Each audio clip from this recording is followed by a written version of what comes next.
Greetings all, welcome to the Gaming Block Podcast, the number one podcast for all the pertinent video game news spanning across all platforms, including Xbox, PlayStation, Nintendo, and more. I am your host, Andrew Rana, and joining with me today are my co-hosts, Jacob Ward and Roger Bennon. I almost said beautiful co-host, which I think would have been acceptable. In this episode, we will be discussing Epic and Apple's court drama and its ramifications on the video game industry, Sony putting yet another nail into the coffin of the Vita, pour one out, Xbox having no restraint on the Series X previews, and more. But before we get into all that, it's time for our weekly check-in with our big, beautiful boys. We'll start with you, Roger. How are you doing today, sir? I'm fine. Okay, he's doing great. Roger, are you there? Hello? Hello. Yeah. Can you guys? How you doing? I'm doing fine. He's really is like an on-location correspondent. Like he's got his finger in his ear waiting, and we got like a 5-second delay. I'm Oh, wait. Okay, Jake. So wait, yes? what's the issue? Nothing. I was just asking you how you're doing, and you're quiet. You didn't say anything. I said I was fine twice, but like Okay. Okay, we believe you. We know you're fine. I don't want to prove it right now. That's funny. All right, Jake, how are you doing today? Fine. Oh my goodness. No, I'm doing great. I'm doing great. Well, that's great. I'm glad that you all are doing great. So if you're new to this is a video game podcast where we talk about all the news in all the video games, or at least all the important news of video games. And this is our 4th episode. Can you believe it, guys? We're already a month into this. That's kind of crazy. But this is our like we just started a month ago of the Gaming Block, and we're really starting to get the layout of this show. And why I'm saying that is because up next we have a new segment. And for our next segment, I've come up with something new and a little fun for you two. I'm calling this segment Gaming Riddle. Now, what will happen is every week I have picked a random game that has already been released, so no games coming out in the future. I'm going to give you a paragraph of information about the game, and I'll give you each 3 guesses. Whoever gets it right will get a point, and we'll have the points carry over from episode to episode. All right, that makes sense? Yeah. All right, sounds good. So, are you ready for Gaming Riddle? Roger, play the theme. Ba-ba-ba. Ba-ba-ba. All right, Ba-da-ba-ba. your riddle. And based off this, I will decide if this is too hard, too easy, too obscure for our next week. But the riddle for this week is, and also no Googling. Understood? Shit. That is cheating. I don't even know how to Google it, to be honest. The riddle is, I was released on January 17th, 2006. You can play me on the PlayStation 2, but nothing else. I platformed, underline that, my way onto this console for the 2nd time, but it was my 4th main game. Don't let that 3 in my name deceive you about that. Let me grab my net and catch them. Now, what we'll do is I'll just go simply, I'll let Roger take a guess, Jake take a guess. Roger, Jake, Roger, Jake. All right? So, Roger. Okay. What do you think this game is? I feel like I'm going to underperform compared to Jake, because I feel like my knowledge in this stuff is a lot less. I can tell the hints you gave, like it's a platformer in some way. It's go grab my net and catch them. That makes me think of SpongeBob out of Bikini Bottom for some reason. But man, I don't know. Interesting. It is the 4th main game, but there's a 3 in it, so I don't know. I know Final Fantasies; those didn't really release over here in order. What do you have for your first guess for this? But there's a 3 in the name, right? So it's so like. Don't let it deceive you, Roger. There is a 3 in the name. Yes, that is correct. Yeah, though. But yeah, it's the 4th main game. There's a 3 in the name. I can't think of a game from 2006 where you catch stuff with the net that's a platformer that has 3 in the name. So like, I don't know. Is it a SpongeBob title? That's my guess. SpongeBob title? No, it is not. And you know All right. what? This might work. This might work better. For the 3 questions, it can be about anything. So you can ask yes or no questions, or you can just guess for it. It's kind of like 20 questions, sort of. All right. Well, Jake, I expect better from you Jake, now. it is not. Did you say SpongeBob game? Yeah, I said a He asked SpongeBob if it was a game. SpongeBob game. I didn't say Yeah. anything. It is not a SpongeBob game. Jake, what is your question/guess? Does it involve apes? Yes, it does. Are you telling me he knows it? Is it Jake. Ape Escape? I'm gonna need you to be a little more specific. 3? Yes, it is Ape Escape 3. Way to go! You got that right off the bat. I just as soon as you said net in the question, and I was just like, oh, maybe it's Ape Escape. Yep. That's the only Ape thing I can think Escape of. 3 released January 17th, 2006 in North America. And interesting fact, I didn't know this about Ape Escape, but if I scroll over here, for the main series of games, you had Ape Escape 1 released in May of 1999, Ape Escape 2 released July 2002, but in March of 2005 on the PlayStation Portable, Ape Escape on the Loose was released right before Ape Escape 3 in July of 2005. So technically, it is the 4th main game. I mean, who could forget? I've never even heard of Ape Escape. I've never even played that. Wait, really? Really? You've never played Ape Escape? Yeah. I mean, I've never played one No. either, but I mean, I've at least seen it and referenced in other You're titles least- like You're at least more Ape cultured. Escape. Metal Gear Solid 3. You could play Ape Escape in that. Mm-hmm. Yeah. So Jake, what I'm gonna do? Yeah. Is I'm gonna put this. You gonna give me a tally? I put you I'm at gonna number get- 1. I'm gonna get more depressed the more we do this. I can already tell. See, I'm a better co-host. That's just what he's trying to get out of this riddle situation. I'm not I sure. could push it I'm not hot. Oh, whoops. Okay, yeah, you have a number 1 now. So, But it's not after that- underlined. yeah, I don't know. Jake, good job. You got that right off the bat. I guess I'm gonna have to make this a little harder. I gave it a little too much away. See, with that. that's the problem. That was too hard for me. It was easy for him. It was. Maybe- I literally, if you didn't have that, let me grab my net and catch him. I wouldn't have got it. I will Well, say that. yeah. I will say this too. Like I picked up on your clues. Like you don't even have to like underline platform or something. I could tell that was hinting that it was a platformer. So All right. Maybe I was gonna say Crash, Wrath of Cortex until I saw that you put the "Don't Let the 3" in my name deceive you, and I'm like, huh, what could that be? Mhm. All right. Well, I think that would be a fun little segment to do every single week. Yeah, I'd be Hopefully, you fine with guys that. will enjoy it too.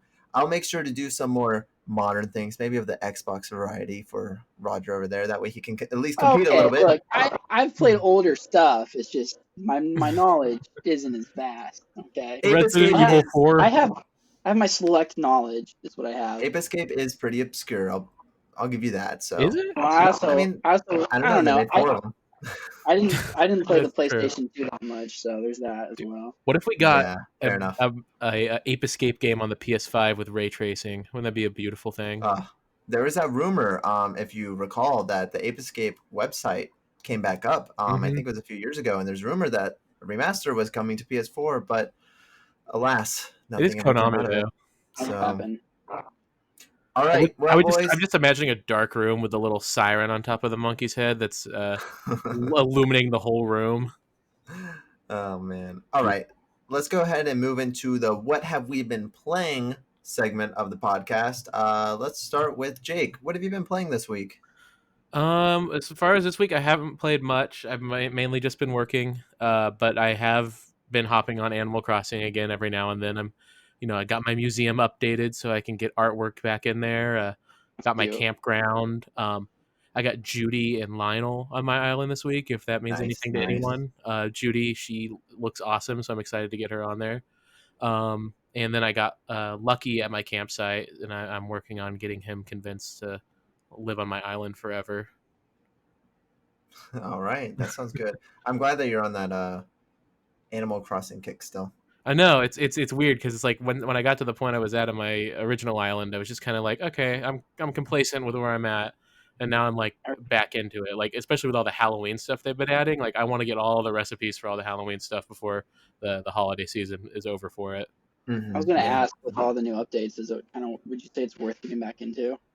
Oh yeah, like now you can go swimming in the ocean, and Pascal is there, and you can get a bunch of new things in your museum. If you haven't like beaten the game, quote unquote, yet, I would say it's worth going back in and going for a second run. I'm pretty sure I got credits, but like I'm pretty sure Like, I did you stopped get KK on your island? that. Yeah. Okay, because that's basically the end of the game when that happens. Because then they let you get like the terrain modification and stuff like that. Whatever, yeah. But I don't know. We need to play sometime. We never ended up playing together I know. last time. What's your fruit on your island? On this island, it is oranges. My last island, it was peaches. Okay, I think my island's But peaches. I have oranges and apples. Because I'm such a peach. Aw. I really wish I would have got cherries again though, because that one's my favorite, of course. It's sad they don't have. I have all the fruit on milk my fruit. island, so I can give you some. Okay. Because yeah, I had all of it, and then Andrew came over and kicked my Switch and broke my save file. Just ruined This it. is not what happened. He sold it. Yeah, that was my bad.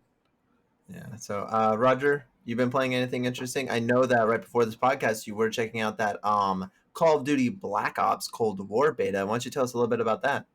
Yeah, well, so I pre-ordered it on Xbox, so I was just able to play it today, and it's interesting. I played with a couple of friends, and we all kind of had different opinions of it. It's kind of like Treyarch's version of Modern Warfare.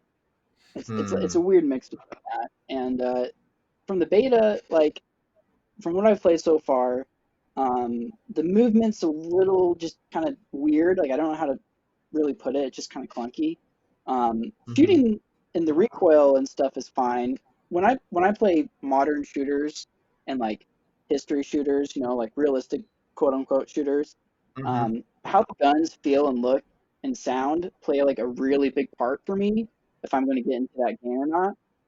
It's the difference between why I would like something like Battlefield 1 over, I don't know, Battlefield 5. And for this one, Medal of Honor remake or something.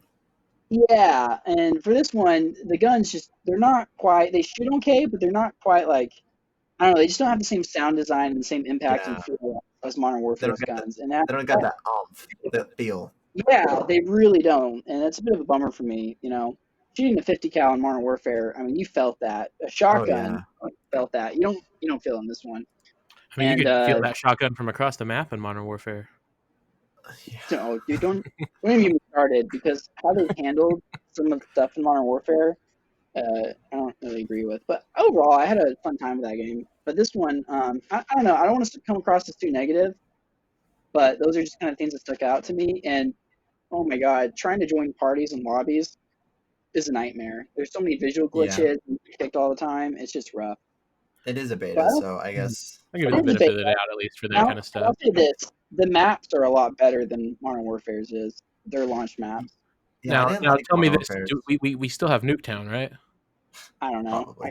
I'm probably, but I'm fine if we don't. Like, I need to have Nuketown in every single Call of Duty game I play by Treyarch. Oh my god! Yeah, I'm done with Nuketown.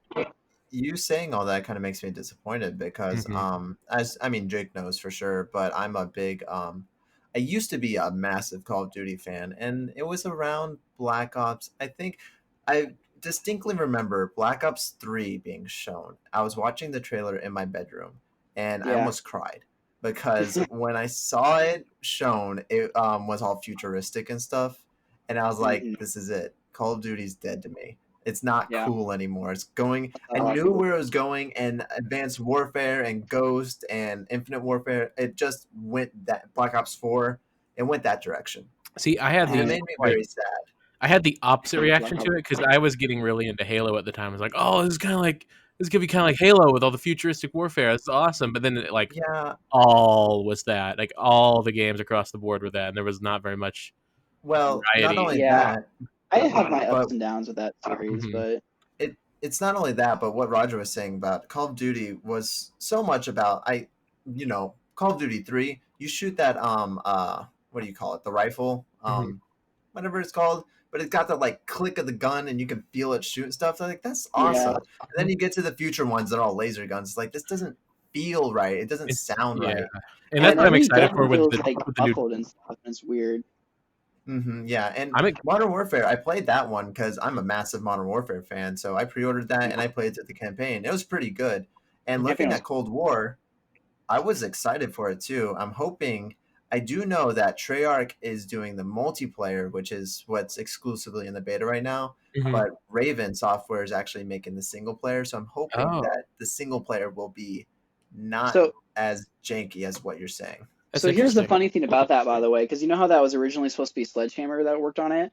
So they're still Mhm. like kind of like credited for like work on that game, but it's like this weakest credit. So when you load up the game, it gives you this big font and all the companies that worked up on it. Like Treyarch's first, and they got Raven, and Mhm. they got all their other companies. And the last slide it shows for like half second, and it's cut out all the top. It's Sledgehammer, and it's just the disrespect. You hate to see it. Dude, At least well, Activision is giving them more credit than Microsoft gives Bungie for the past Halo games.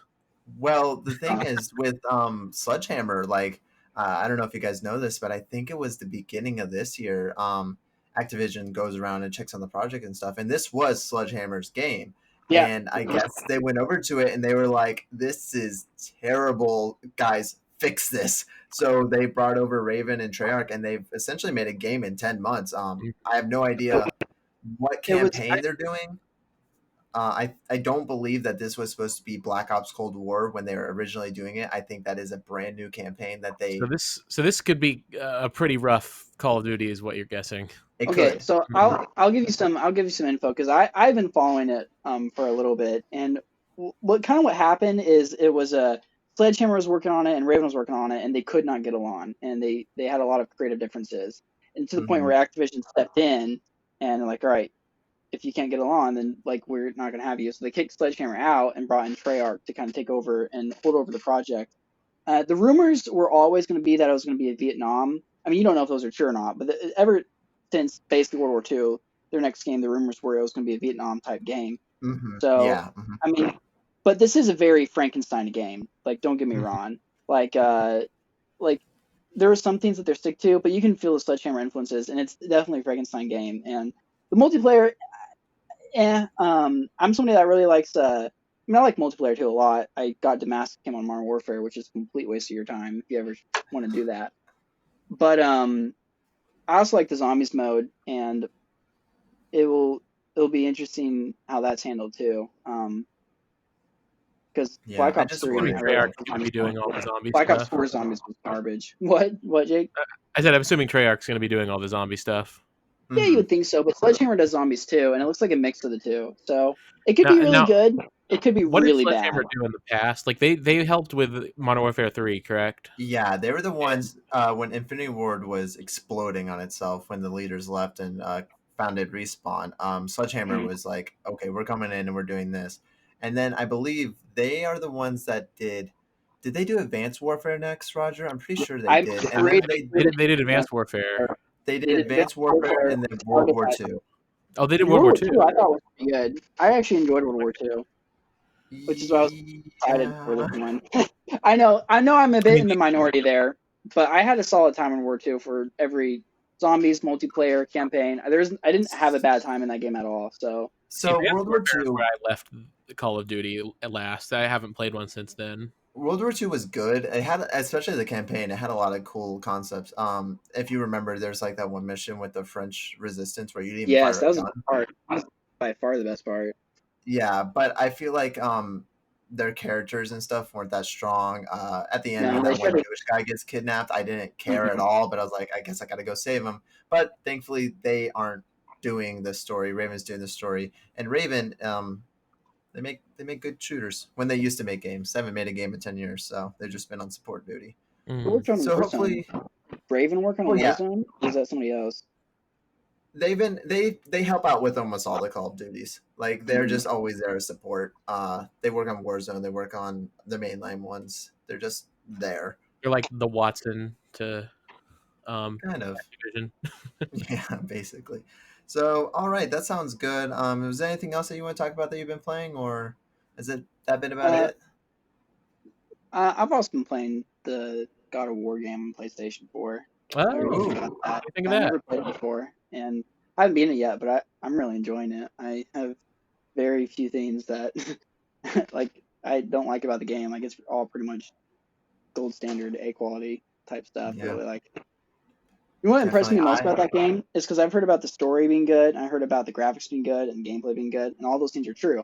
But what impressed me a lot was the map design, because they constantly Mhm. changed the world, but it still flows really well, and you can still go to areas by different things throughout the map, and just the map design, it's designed really, really well, and that was a Definitely. surprise for me. See, Yeah. I need to go back and beat Horizon Zero Dawn and play through God of War because I've yet to play either of those, at least all the way through. Honestly, God of War, of course, like with everything, I got really into it and then something else came out and I got distracted. And now I think I was like 20 hours into it, so way too far to just jump right back in and know what I was doing. Mhm. So at this point, I Yeah. think I'm just waiting for the PS5 and I'm just going to play it on there because I'm sure there'll be Yeah, performance things, even though it doesn't perform bad at all. It's a beautiful game and it runs well, but might as well play the best version of it. So, but yeah, God of War, that's some people's game of the generation. It's a really good one, especially the end. I've had the end spoiled for me, but the end is good, and there's yeah. plenty of surprises waiting for you. Yeah, I've I'm had excited. someone tell me the ending of it and kind of give me an idea of where Really? Ragnarok is going to be looking at. Oh, I Hmm. have not had the ending spoiled for me, which is surprising Good. I because haven't had like big thing like there's one big thing, but I don't know exactly what happens, but I do know a reveal that happens at the end that was spoiled for me. There's a screenshot I saw. I was like, dang it. Okay. It's I granted, haven't hardly seen anything of the game like itself. granted, I saw this screenshot this year. I had Mhm. ample time to play the game, but I Oh was like, yeah, I same here. yeah. I just So have always been putting it off because I want to play through all of the God of War games, like at least the main I would three before it. I would actually But say don't do that. I would say just yeah, play I would through say don't do everything. that as well. that's what everyone keeps telling me. Don't worry about it. I Yeah. played through a lot of 3 and a lot of 1, not much of 2, I heard but people didn't like three. Same. I played a lot of 1, and then I played a little bit of 3, and that's it. 3's good. I've I heard like two's 3. like the best one, at least I out of the like original like series, but before what Eh, technically is four came out. maybe. I'm not sure. this I was know late in it. Ascension is poopy, is what I've heard. Yes. Well, and narrative wise, it's kind of fun going in this game not knowing as much about his backstory because I Hmm. mean you kind of learn it in this Do game, you and know that's why the his skin is perspective the white? son has. So What? why? Do you know why his skin is pale white? Yeah, it's the ashes Why? of his wife and kid and stuff. Yeah, yeah. Yeah. Yeah. You learn that in Man, Ascension in like the Hmm. opening cutscene or No, something. I remember the trailer for that. They had like a live action trailer for it when it was coming out, and that was like awesome. Yeah, I it was think that really was the cool. best thing about that game was the trailer. All right. Well, thank you for sharing that, Roger. Sounds like you're playing some good games. I myself, I haven't been playing much. Me and Susan, since it is spooky month, we've been playing through Resident Evil 2, and it's actually been a nice time because we're playing on the assisted mode because she's been doing a lot of the lifting. And there are some parts where I'll take over, and I've been helping her on what to do. We're flying through the game. I think we just passed the 4 hour mark, and we're already like, if you know Resident Evil 2, we're already in the Umbrella Lab, so we're pretty close to the end. Oh, who Um, are you playing Yes, as? I completely follow that. we started as Claire. She decided to do Claire, and I'm thinking since we're playing through it so fast that we might go back and do the second playthrough as Leon. Oh, Um, do it. That's honestly kind of how that game's intended to be played. Is you play through mhm. both of them. They have Yeah, definitely. different campaigns. There's I've also heard there's playing as definitely Claire. similarities, but what? Yeah, they have I said, enough differences. oh, sorry. I was gonna say I've also heard that playing as Claire first is like the best way to go about it, I and wouldn't say then it's the play as best Leon. way. It's the canon way. It's the Okay. canon way, yeah. I think I played as Leon first, of course, and Mhm. I think I've beaten the game 3 or 4 times, Well, that's how and you have to play it first, right? At least in the original. no, No, you I, can I choose. think well, actually, I don't know. Maybe in the original it is Leon first. I'm not sure. I can't Okay. remember. I haven't played that game in a while, but either way, we're enjoying it. Assistant mode is so nice because the last time I played that game was on hardcore, and that game is a Ooh, bitch on hardcore. ooh, yeah. Assistant mode, she would like hand me the controller, and I'm like, I have 90 bullets. Okay, let's go. Like, Oh my I'm gonna god. wreck shop. It So it that's auto been fun. too, doesn't it? Kind of, yeah. It has like a lot of aim assist. Mhm. Okay, Not cool. like auto lock on aim, but like if you hold it for a second, it will drag it over to the headshot. So Yeah, I remember Can't I tell you played how many through times I Resident freak Evil out and miss all my Zero. shots. Uh, mhm. I played Resident Evil Zero on the easier setting just because I want to get through the story of it, and I was like, "Oh my god, I have so many bullets! I have a second inventory slot for bullets." Yeah, it's nice. Those games are fun when you play with either cheats or on assisted mode, but they're also fun because, or when you play in the harder modes, because more scary. It's like, oh my gosh, Yeah, how am I Yeah, going to take this out?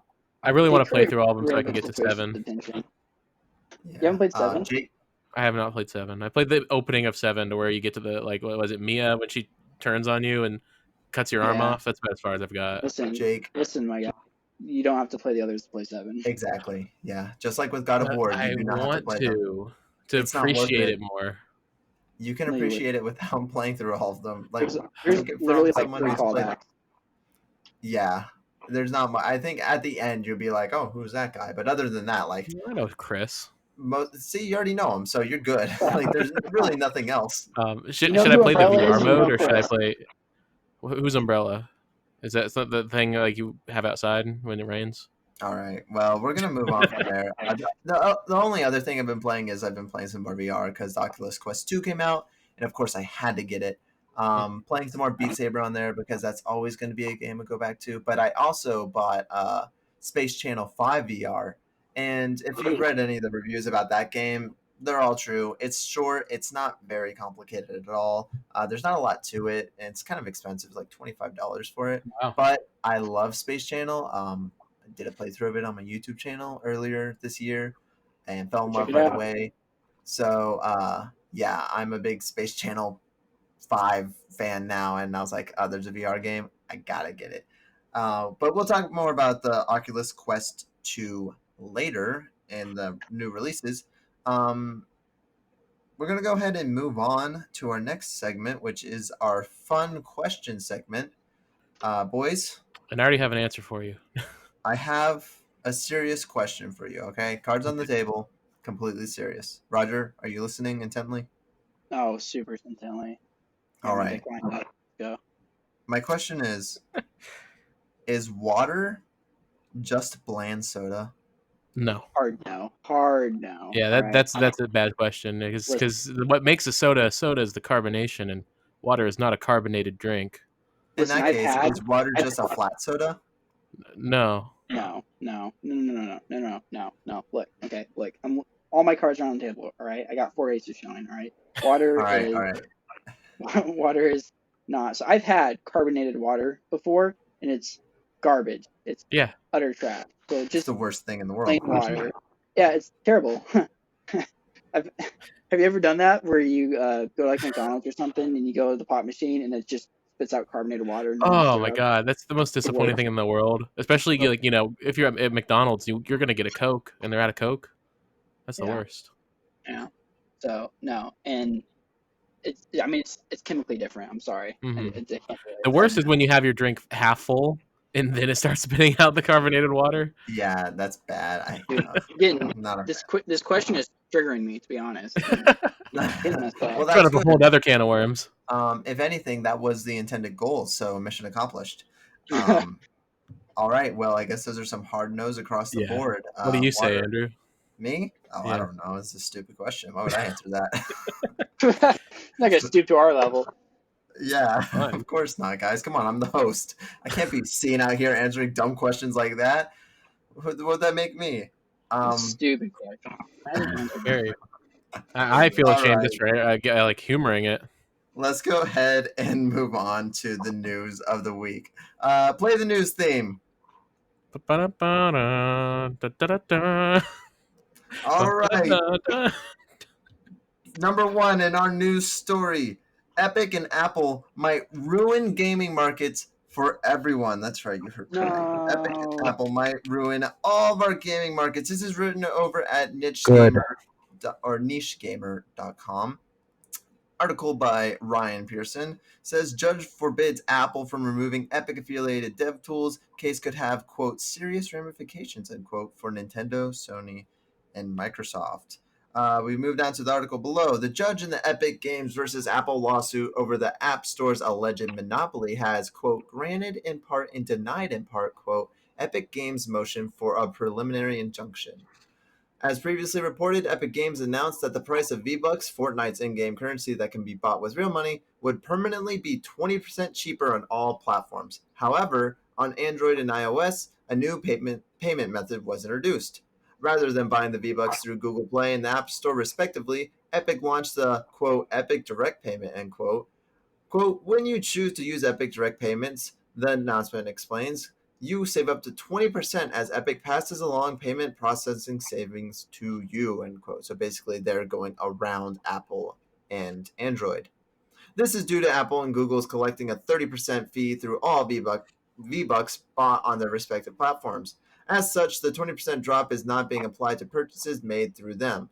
Epic Games stated that, quote, if Apple and Google lower their fees on payments in the future, Epic will pass along the savings to you, end quote. Shortly after this announcement, Apple and Google both removed Fortnite from their App Store and Google Play Store, respectively, due to Epic Games violating their terms of service. Epic Games issued legal action against both, citing that they had a monopoly over their stores in iOS and Android. Apple had allegedly threatened to terminate all of Epic Games' App Store developer accounts and cut off tools for development on iOS and Mac, which means there'd be no more Epic engine games on iOS anymore. Epic Games may have been expecting action from Apple because they released that 1984 commercial parody. If you remember, Jake, I know you're a fan of that one. Yes, this all went exactly how they expected it to go. Yeah, so That was released like within seconds. after then, Apple later accused Epic Games CEO and founder Tim Sweeney of asking for exemption from the App Store terms and conditions. Sweeney tweeted something saying the statement was misleading. In late August, Apple terminated Epic Games' App Store developer account. This means Epic Games will no longer be able to submit new apps or updates to existing ones. Rest in peace, Infinity Blade. Epic Games would successfully win a restraining order that month, denying Apple removing the Unreal Engine-based game, so all those are safe. In early September of this year, Apple issued a countersuit against Epic Games. Therein, they asked for compensation of damages, claiming Epic Games' actions were, quote, little more than theft, end quote. That trial is set for May 3rd. Now, The Verge had obtained the latest court documents revealing that Judge Gonzalez Rogers has, quote, granted in part and denies in part, quote, Epic Games' motion for a preliminary injunction. In short, while Apple has not been forced to reinstate Fortnite on the App Store, the restraining order prevented Apple from revoking developer tools from Epic affiliates. These affiliates included games from Unreal Engine, along with Unreal Remote 2, Unreal Match 3, Action RPG Game Sample, Unreal Remote, Live Link Face, House Party, and more. However, the ultimate outcome of the case may now have a larger impact on the industry, especially for the, quote, big three, end quote. As Epic Games argued that Apple was running a monopoly, Apple is in turn argued their store was no different from digital stores run by Nintendo, PlayStation, and Microsoft. The judge explains in the court documents that the Sherman Act was written long before concept of buying video games through the internet. As such, the court's decision could have significant and serious ramifications on those companies. So that was a lot, boys. Hope. Basically, I wanted to get caught up on all the Epic news I read alongside it with you. That is kind of crazy. Good. Yeah, I like I was saying earlier, this has gone exactly how Epic Games expected it to go. Well, I mean, maybe at least with the rulings, I'm not sure, but like at least like the backlash and the lawsuits, that's all according to plan. I don't think I might have agreed with you the week after this started, but I don't think this is going how Epic planned it, because now they're getting into the logistics of what is a gaming market and what is a monopoly. What they're talking about here is making an open market on the platforms, on Nintendo, PlayStation, and Microsoft, along with Epic Games, Android, iOS, and things like that, which means that there would be more control to the people on what they sell there and how much they charge for it and things like that. And there'd be less control for the actual developer that lets people sell things there and how much cut they get and things like that. So I think it's a good and bad thing. Yeah, it could be good and bad. Because it could be good because maybe the savings will be passed on to us and we would get more. It could be I would say bad. more power to the people. Well, it could be more power to developers. Maybe EA is like, we have no restrictions anymore. Loot boxes. Bring them back. Exactly. So I think this started going in the way Epic wanted, but now this case is transforming into something different. And honestly, it reminds me of how the ESRB was made. Mhm. The Or gaming when you think about it, community. yeah, like the gaming market itself is still very young. It's like barely 40 years old. Well, even then, we're talking about online markets. Those are barely Mhm. 10 years old. Oh yeah, that's if we're talking specifically about that. Yeah, But yeah, exactly. yeah, we just celebrated the PSN's 10th anniversary. So these Mhm. things are very new, very ripe, and we're still learning all the rules I through mean, it. So back in the day, online games were just something you loaded up on like miniclip. yeah, no joke. All these Flash games. Roger, what do you think about this story? Games.com. It yeah, it's interesting. I don't think Epic is entirely wrong in saying We're losing you, Roger. you're losing me. Whoa. Yeah. Hey, you sound like you got record scratched there. Sound like a mouse. Oh, wait, hold You're on. good now. I know what that was. That was my chair. It's got a bad creak to it. Okay. I don't disagree with the fact that Apple and Google kind of have a monopoly over the app system. I mean, they kind of do. It's Hmm. hard to deny that. So I kind of understand what they're going for, where they're coming from, but I don't know. When it's to the big three, is Epic Games a part of that big three? I didn't realize No, Epic no, Games. no. No, we're talking about like Nintendo, Microsoft, and Sony. Oh, Yeah, okay, yeah, okay. that's the big I was three. say I did not see them as part of that. Yeah, it'll be interesting Your to see how your they put your that. audio's getting really bad. Why? I don't know. It's like it sounds like you're talking through a fan, but then the fan is also being talked through a fan. Huh. I like it. Well, yeah. It It's should just be how my fine. We can. Okay. You can fix it in post. You can use an AI system to reform his voice, right? yeah. Just Well, have Microsoft Sam just repeat everything that I say. well, Zencaster is recording his locally, so it should be fine. Like Oh, it sounds okay. weird. It sounds Okay. bad to us, but that's why we use this service. It should be recording fine on his. Yeah. Okay. So That I forget so about that. stop worrying about it, Jacob. You're Okay, making all I'm these sorry. Go problems. ahead. Okay, go back to what you were saying. You're talking about the big three. You're kind of glad or something about what. And I don't know. I wasn't listening. You weren't even listening to me. I wasn't even really saying much. I really wasn't saying much. It's one of those things that was just how the outcome is. I don't think it's going to make as big of an impact as what people might think it ought to be. I mean, it could for Mhm. sure, but they always say these things are going to make a huge impact, and they kind of just tend to follow whatever trend is setting at the moment. So, Mhm. Yeah, I uh, could see this being settled out of court really Yeah. easily. I mean, right now they're going at each other's throat, but if anything, I think Epic will back down because if Epic does something like that to the gaming industry, also it's worth note that Sony just invested, I think, like 1% into Epic, so they Oh own wow. a pretty big chunk of them now. Uh, but if Epic starts fooling around this much, where they're going to start disrupting the whole gaming industry, I think that's not going to be looked kindly to them. And even now, there's no denying that Fortnite has been at least rivaled by Call of Duty, Warzone, and even PUBG is sort of coming back and stuff. Fortnite Mhm. is not as big as it was a year and a half, 2 years ago. I think that free release on PS Plus definitely helped a little bit of a resurgence in PUBG. Yeah, definitely. And it's been free everywhere. PUBG Mobile is massive still. Mhm. It's free on there Call of Duty completely. Mobile is huge. I didn't even realize how big it was until recently. Yeah, Fortnite is definitely not going away, but its dominance is not as strong as it once was. And, Mhm. infamously, Epic was the one that made PlayStation crumble and do crossplay, which is good. Mhm. But I feel like, and then they also tried to take on Steam with Epic Game Store. And let's be honest, that was kind of a complete failure aside from Well, the I free mean, games every free week. games. I'll take the free games. Exactly. But aside from that, no one's buying their games on the Epic Game Mhm. Store. They're still going to Steam and buying them there. So Epic's Oh yeah. trying to be bigger than they are. I mean, they And bought I think Rocket League, and they ruined Rocket League.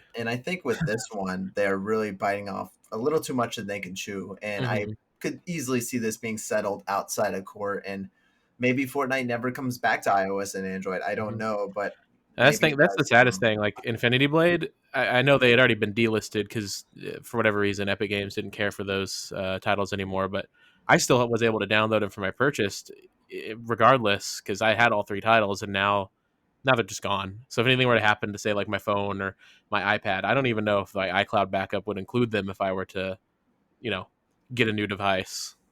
So they're just like locked on my devices I have right now. Yeah. Um, does anyone else have any closing comments about this or yeah, think I mean, we're I don't know. I think Epic it Games might. Store. Huh? No. What'd you What say, were you Roger? gonna say? Oh, Nothing. okay. What were you gonna say? I'm just saying, like, I think if Epic Games does open up the market for the app stores on Google and Apple devices, it'd be a decent thing. There are a lot of applications that are not through the official marketplaces, and I understand the reason why Apple and Google have restrictions on those. But it'd be nice to have a more open platform, especially on Apple devices, to download third-party apps, because Mhm. there are ways to download third-party apps, but it's always such a roundabout hassle way. Like, even like at my job, we have an app that we use for logging in and out for the day, and it's through their website. Like, you have to download it through their website, not through the app store, and you have to go in your settings, give it permissions, and every month or so you have to delete it and re-download it and give it permissions again, Mhm. because of how Mhm. Apple's security system works. Mhm. Which I get it, that's how they keep their platform secure, but I feel like that should be up to the user how secure they want to keep it. Yeah, yeah.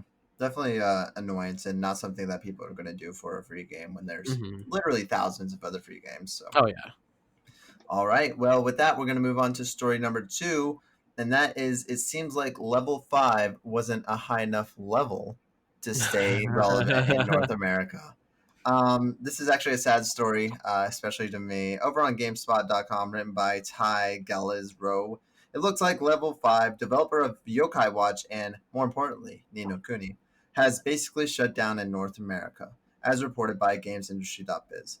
According to multiple sources informed on the matter, both Level 5 International America and its subsidiary office Level 5 Abbey started shuttering last year, including laying off the majority of each office's staff. The actual numbers are on how many folks were impacted and how many remain are still unclear, but sources estimate that about 10 employees were laid off from Abbey and a similar amount were let go from International America. Those sources say there's no explicit reason given for the layoffs. Those connected to Abbey reported the employees were given, quote, every indication, unquote, that the studio would be shutting down, with a few employees lingering to finish up essential functions while the company wrapped its consolidation between the Japan offices and Dentsu, an international branding and advertising company.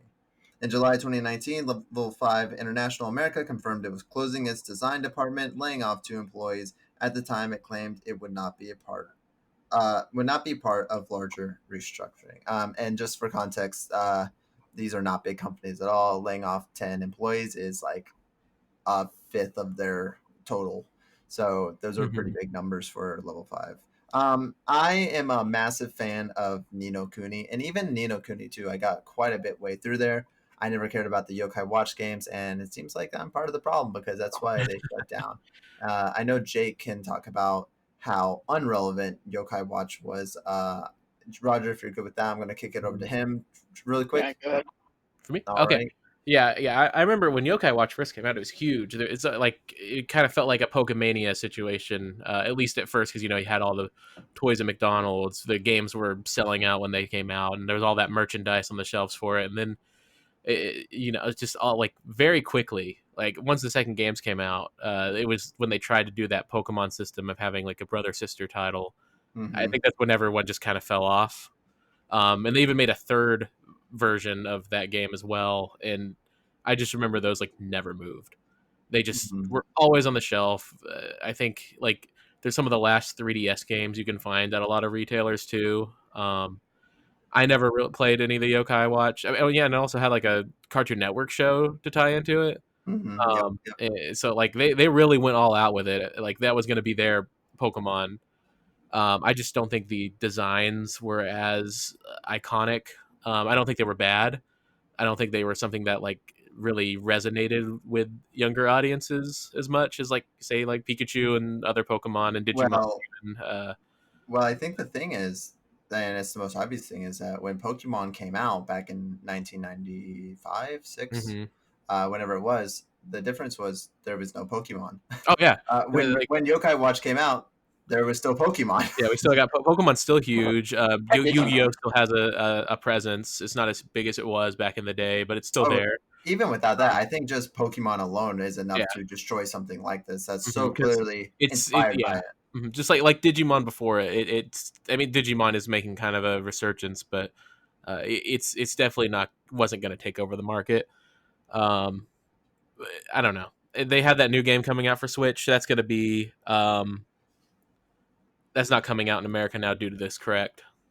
What, the Yokai Watch game? Yeah. No, so it's been reported that all level 5 games from now on are presumed not to release in the United States anymore, which is very sad. Yeah. I'm Which assuming is that if there's a big enough game, like if they do Ni no Kuni 3 or something, Mhm. um, maybe they'll find a publisher that would publish it in America. I could see Um, Sony maybe I could maybe. because the first one was Sony exclusive, correct? Until it came out on the Switch. Yeah, it was PlayStation exclusive. And the But second one, did that's the second one come out on Xbox, or was it just PlayStation again? I don't know. I got it for PlayStation. I couldn't tell Okay. you.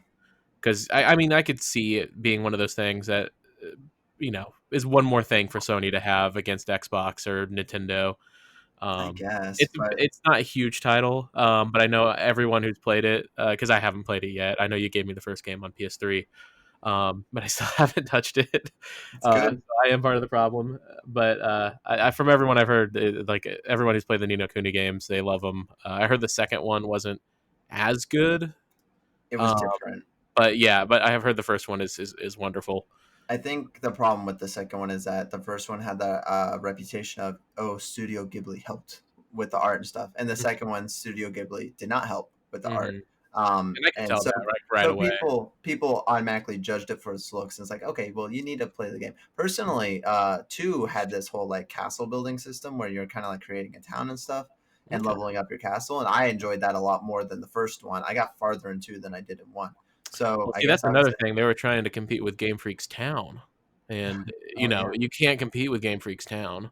oh yeah, that was the success that was that game. Whatever happened to that. Roger, do you have any relation to Level 5? I think they made the Dark Cloud games before on PS2. Ni no Kuni, Yokai Watch, any of Yeah, this? I haven't played a level 5 game. I know Ni no Kuni and stuff, and I know Yokai Watch. I think part of Yokai Watch's problem is kind of what Jacob said, where it's a bit of a Pokemon combatant, and on top of that, Digimon was resurging around that time, so it just altogether kind of helped hurt it. Yeah. But yeah, I don't have much experience with this. I mean, it does kind of suck, when because it's ultimately just less games that we're getting, less foreign Exactly. games, Yeah. less different art style, stuff like that. I've heard both good things about the Ni no Kuni games, so we'll see. I mean, they not release digitally too? Like, I know they're not released in North America, but does that I apply could to? see potentially just from here on out, even if they do come to America, they'll get like the uh, Tokyo Mirage Sessions treatment, where they just get a simple translation sub, but they don't redub it or anything. Yeah, I think the whole thing is about the cost of the translation and things like that. And what I'm what I'm getting from this, because I mentioned, I think they did the Dark Cloud, they did Dark Cloud 2, they did the White Knight Chronicle games on PS3, both of those, and then they did Ni no Kuni 2, and then these Yokai Watch games. And all those weren't big. I think the biggest one, arguably, is Ni no Kuni, the first one, just because of its popping art style and the Studio Mhm. Ghibli connection, things like that. But they've never been a massive studio with like big sellers. And I think Yokai Watch was their I don't even want to say diamond in the rough, but it was an anomaly. It was the Wii of imagine like the Wii sales. It was their Wii. It sold a lot, and then they subsequently released Wii U. They released Yokai Watch, blah blah blah, and like Jake said, they probably were like, "Well, this one sold this many," not realizing people were just picking it up because like, "Oh, look, it's a cute, fun kind of Pokemon game." Kids play it, they don't really like it that much. They bet all their money on a second game and a third game. None of them sell. For a company that small that doesn't make big games, if you bet all your money on a game and it fails, it's enough to shut you down. And I think Mhm. that's what we saw with Level 5. Thankfully, they're And not shut down, but in America, it seems like they are done. I could totally see, because around the same time they released those sequels, that was when Sun and Moon came out, I believe. So they really like, and I remember Sun and Moon was, even though it wasn't the first 3DS titles, they had a much bigger buzz around them than X and Y did, or even Omega Ruby and Alpha Sapphire, Mm-hmm. because of it being like the 20th anniversary of Pokemon. So people were all over that. I mean, I even got on the buzz. I was, buying I bought like everything for Pokemon Sun and Moon. Yeah. But yeah, I think when Pokemon had its 20th anniversary, or was it 25th? anniversary. I can't remember. One of the two. Something like that. I don't know. I think that just took all the focus on the collectible monsters market back onto Pokemon. Yeah, I think it was just a You wrong just bet. And then Pokemon Go got really, really big again. Yeah. It's But just, even then, I don't think it was because Pokemon got big again and stuff. I think they just bet wrong. I think Oh, yeah. Yokai Watch was like, oh, this is fun and cool, but no one was.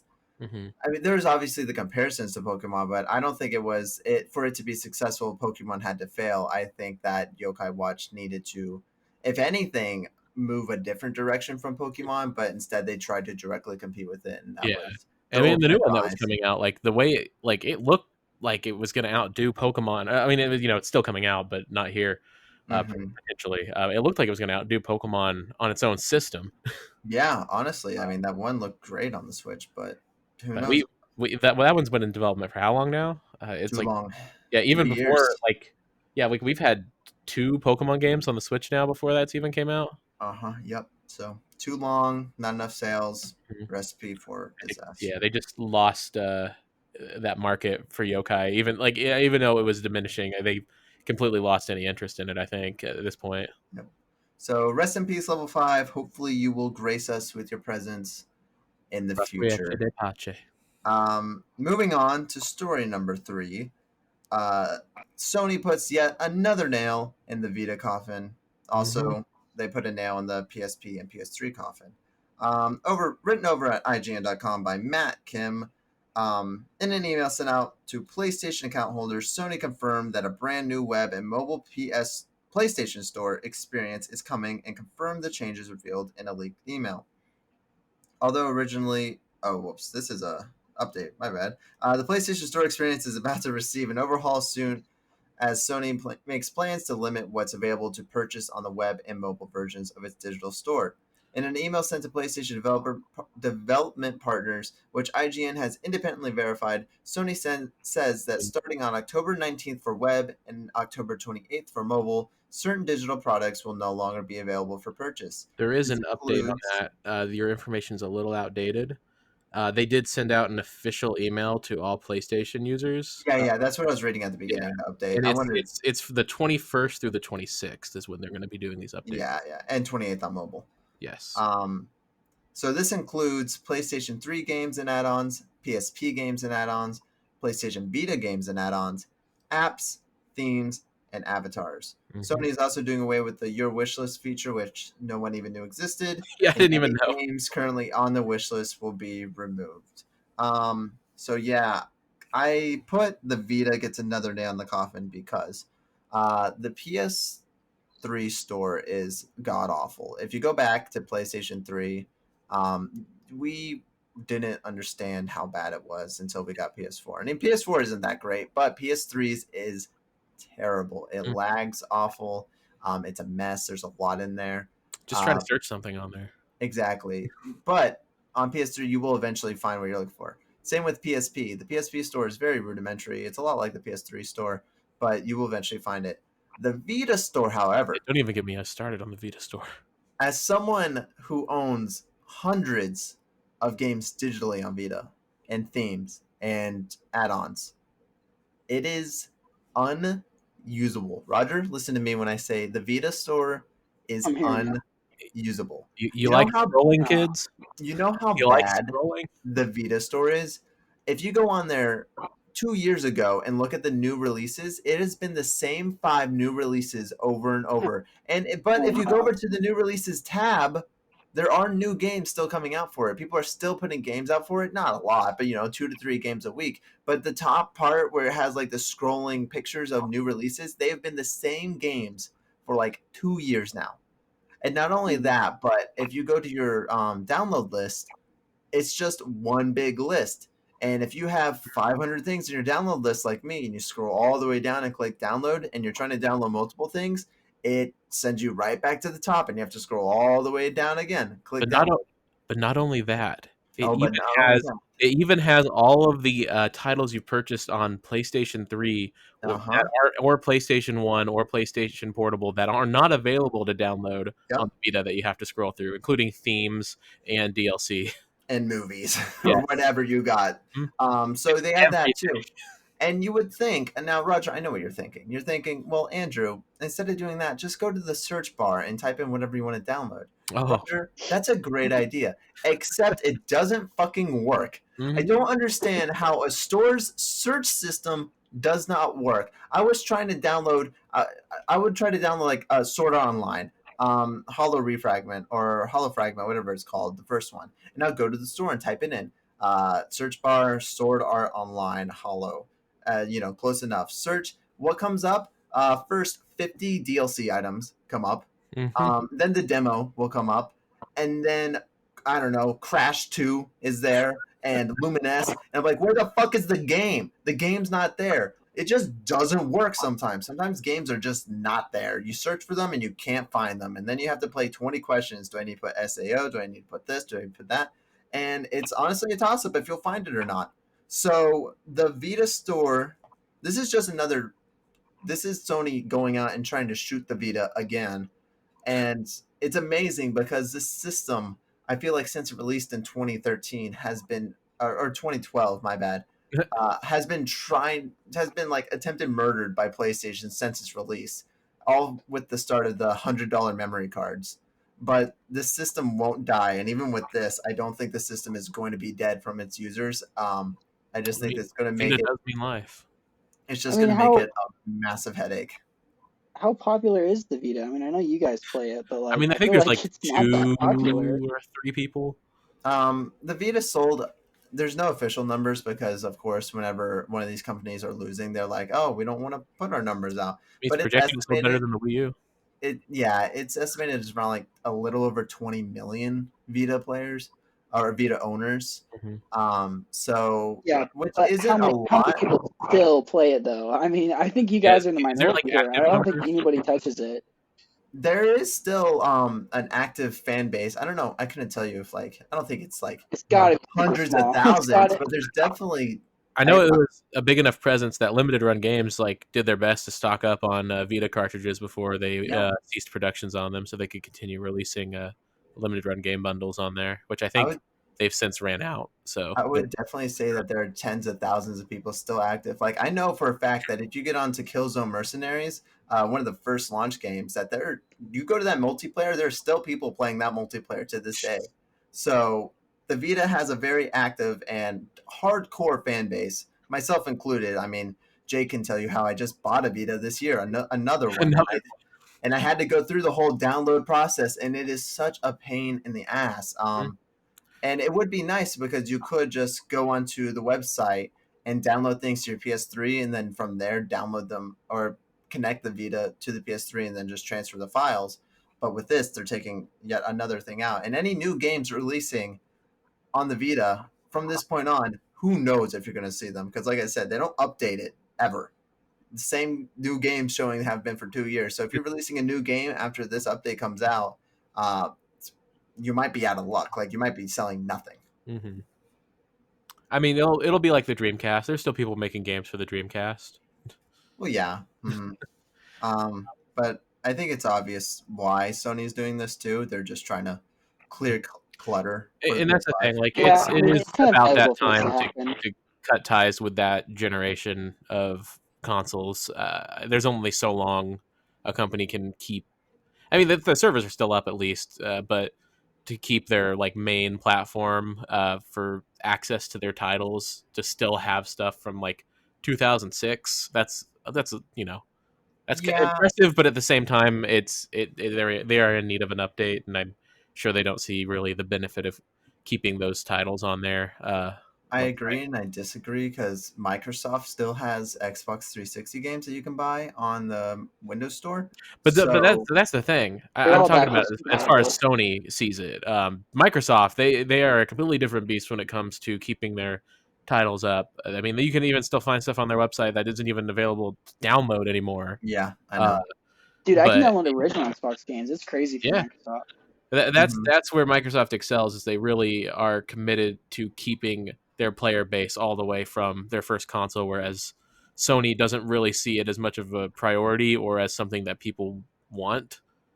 Yeah. So that's the thing is I think Sony knows that there is a vocal audience that A still plays the Vita And same with PS3 or even too. not even the Vita. Like I'm talking about like all their consoles predating the PlayStation 4. Oh yeah. So That's what I'm saying. Like also PS3 and PSP. I think all of them. Like they know about the backwards compatibility thing. They know that people still want to play these games. They know that people do play these games though. mhm. Still, I think though that PlayStation doesn't care. They're gonna Yeah. do what they want to do because that's what they've always done. And it's such a simple. If you want to clear your store and make it less cluttered, why not make like A Legacy tab. PlayStation? Yeah, PlayStation Store Legacy. Like Mhm. make it a whole different website, but then you can still go on there and download your old games and stuff instead of doing it this way, where you're basically deleting history. Because like I said, there are Vita games that you just can't find. That Sword Art Online game, if you don't own it already, you're out of luck. You could go into the app and find it and buy it there, but I'm telling you, you cannot go in that Vita store and search it and find it. It's impossible. Oh yeah, So, I mean that's what I like. That's what I've loved about that app is like I go on the app all the time to download stuff for my PS3 and Vita. Like that's how I mainly use the PlayStation Store for those older systems. And mhm. now that it's not going to be there, it is. I'm glad I have all the things I need downloaded at this point. But in the Yeah, me future, it's too. going to be a pain in the ass for sure. Definitely. So, yep, we pour a little bit of the glass out for the Vita again because Especially if our dead. 64 gig cards decide to format themselves again. Don't even get me started on those things. Yep. So those are gone. Rest in peace. Roger, you'll have a little bit to talk about this next Yeah, one. yeah, Number Roger said 4, Xbox doesn't care about hiding anything when it comes to the Series X. Um, is this smart marketing or is this stupid carelessness? Written over on VG247. I gotta accept the cookies by Sheriff Sade. You know next gen is real because regular Joes are already doing unboxings of the new consoles. Xbox Series X consoles are in the wild, or at least they're ready to be shipped. Reddit user the Jason NG posted a picture showing stacks of consoles at a warehouse somewhere. Not only this not only is this another look at the real retail box, which had only been shown in PR images, it also means people with certain access are able to get their hands on the console, which inevitably means plenty of unboxing videos. So far, there's only been one video spotted as of time of writing this article, which goes by it was unboxed by a YouTuber named Willie Crow, never heard of him, who goes through the package as you would expect. It's not the best video with it being shot vertically. It's a sin and the toys not always being in focus, but it's the best that we got. So this broke a couple of days ago, Roger. And yeah, it's just a guy, random YouTuber. He unboxed an Xbox Series X. We know that a lot of influencers and press people and things like that did receive Xbox Series X's, but they were under an NDA, which meant that they could not unbox it or talk about things about it. They could just play it, stream it a couple times, record things for it, but definitely none of this unboxing video stuff. So I want you to start off with this. Do you think Microsoft's approach, and Okay. especially in relation to PlayStation, because PlayStation has been so secretive, so they've been so diligent about what they do release and when they release it. Like we just got the UI video today on October 15th, less than a month before the console releases. Xbox has just been like, here it is. Do what you want. And even now, they just have these consoles sitting in warehouses available for people to open them up and things like that. Well, So, I think this year is also kind of a special case for console launches because usually, like, the UI isn't like the first thing on everybody's mind. You usually get a pretty decent idea of what the consoles look like, what they're going to do around E3, and then it's just the anticipation of like, I need to get this thing. I want to well, play video games, but of course, yeah. yeah. But But I like, would, even the Switch, like, we didn't even know what that was going to look like until we got it.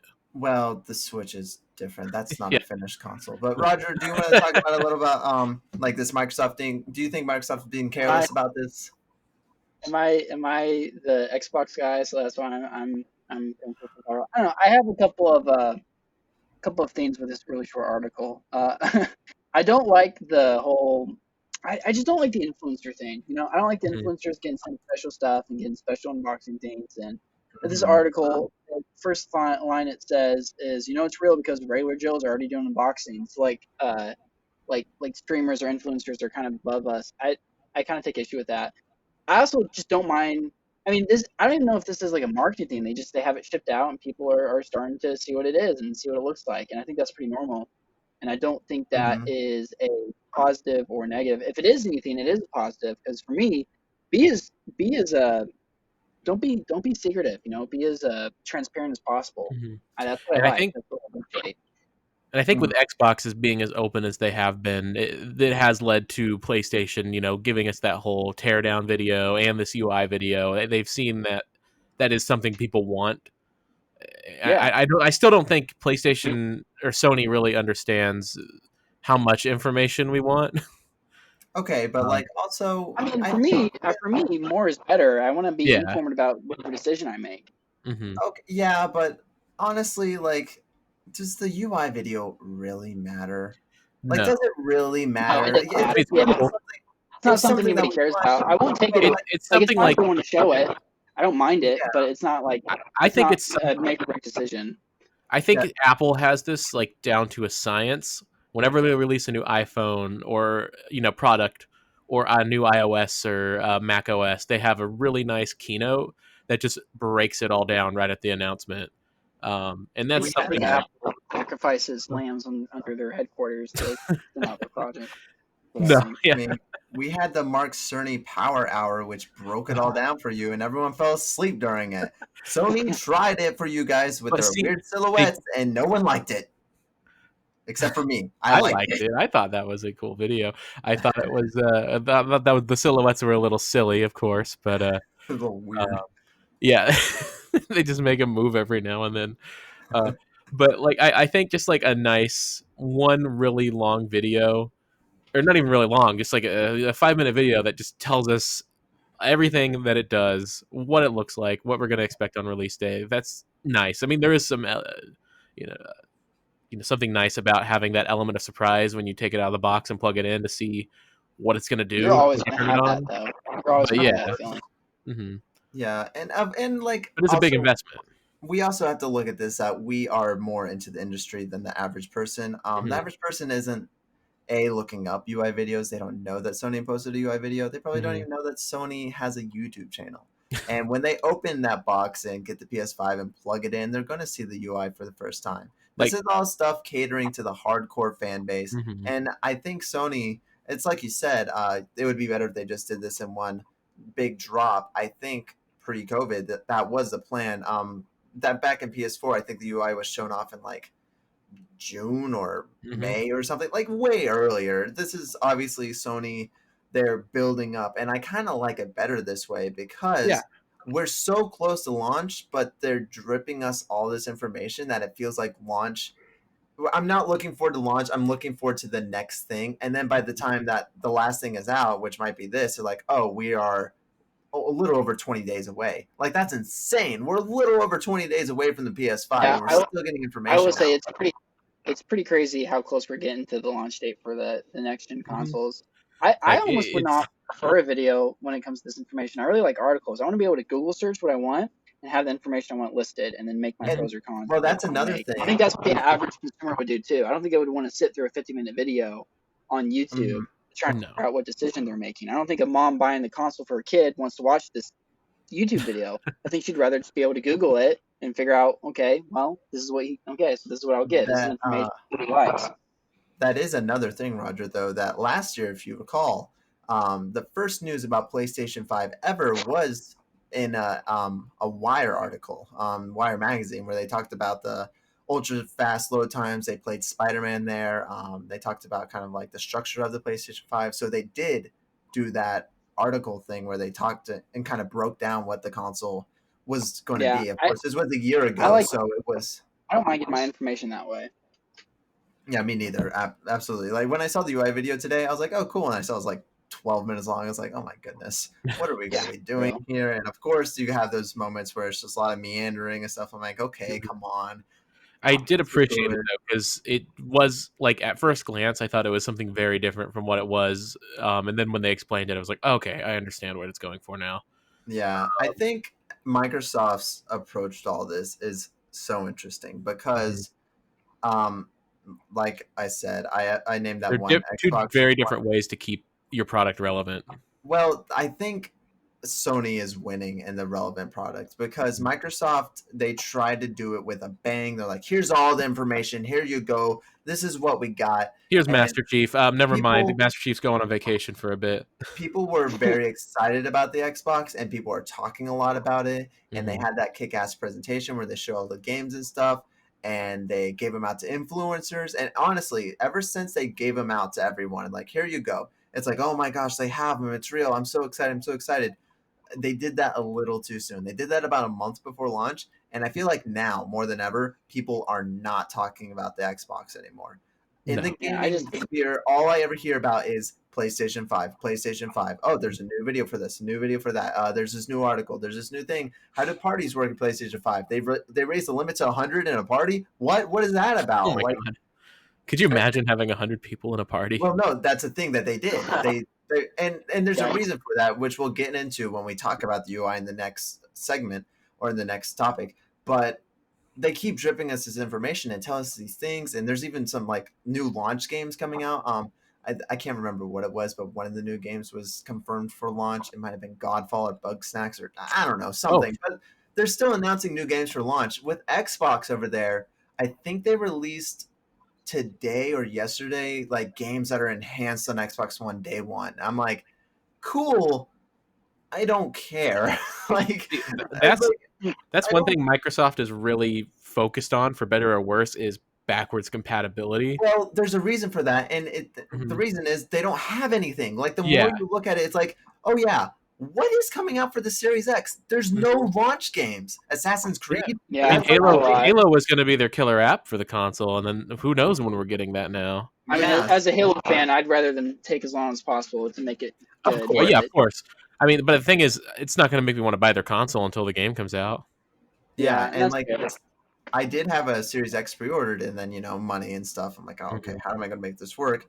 And I'm not going to get anything on launch because of money situation. So yeah, well, I probably could have bought both the consoles, but I was sitting there and I was like, okay, I have this console for $550 pre-order right here, and like I could get it if I worked a lot more and did this stuff, but then it's like, but why? Why am I getting this? To play my old Xbox One games that I don't already play on it? Like, I'm excited for the future of Xbox, but I think right now in 2012, honestly, and I do mean this, they 2012 should have taken. wait, 2012. I mean, I get end of the world, but honestly, I think it would have been smart if Microsoft would have just delayed the console a year. Like, I think that because all those big games coming out, they're coming out in a year. Fable's not coming out this year. It's probably not even coming out next year, but it's going to come out sooner. It'll be a launch window if they would have launched this console next holiday. And then we also have things like the Stalker game, which is coming out next year. And then we have Halo Infinite coming out next year. Like, they have these games. I think Gears Tactics, which is already out, by the way, is like the big game to play on launch day. And it's like, what? Come on, guys. Gears Tactics. It's just it's a Gears game, but it's like Halo War style. Yeah. And I've heard it's a great game, but it's like, I'm not going to go drop $500 on a new console. And you guys aren't hyping it up either. Like, they're trying their best. And, Jake's seen it because we watch sports here sometimes. And all the Xbox commercials have Master Chief in it. It's like, oh, yeah. That's looks but then whenever someone looks it up and like, oh, I want to get the new Xbox, a new Halo. Oh, you don't have the new Halo? Oh, well, never mind. And what's that other game with like the girl with the face paint? Oh, yeah, Hellblade. That's not coming out this year either. Like, that's probably coming out. To be fair, though. And that's also in all the marketing as well. The first Hellblade game is super good, though. So is that an exclusive, or is that coming out for everything? Yeah, that one's an exclusive. Yeah, Microsoft. That's one of the 400 studios Microsoft went out and bought. Wasn't the first Hellblade an exclusive for Sony? It was, yeah. When it first released, it came out only on PS4, and then it eventually came to everything else. And then Microsoft, in Microsoft fashion, went over like, "Hey, we're gonna buy you now." So. That's crazy. That's a big game, but it would be if you don't have it out at launch. Well, okay. Even with that game though, it's a big game, but that was like an indie hit. Like that game did tens of millions. Like, it's something that would also be nice to have on the launch lineup, other than, hey, you can play your Xbox One games on here. Exactly. And I don't know. I don't sell consoles, so I can't decide the best way to sell them. If they have it ready and they just want to get it out, sell as much as they can, and then big games come out. Because it will sell. That's the thing, especially in this climate of Fine. console I mean, droughts. I think It's gonna we got what a they lot of have is crossplay gonna games sell. coming out. Mm-hmm. I don't know, guys, because it's a lot of this stuff is about the optics too. Look at Xbox One. By the time the Xbox Series S came out, or not Series X. By the time the Xbox One S came out, that console was good. There were good games releasing for it, but optically, from the start of that Xbox One generation, Xbox had lost. It was like you got trounced by PlayStation. You had nothing at launch. It wasn't good. And even with all the goodwill, Xbox has right now, I could totally see that they're going to launch. And first few weeks, of course, they're going to sell everything that they already have. Oh, but when January, February, March rolls around, their PlayStation's already saying that we're going to sell more PS5s in our fiscal year than we did PS4s, which is insane.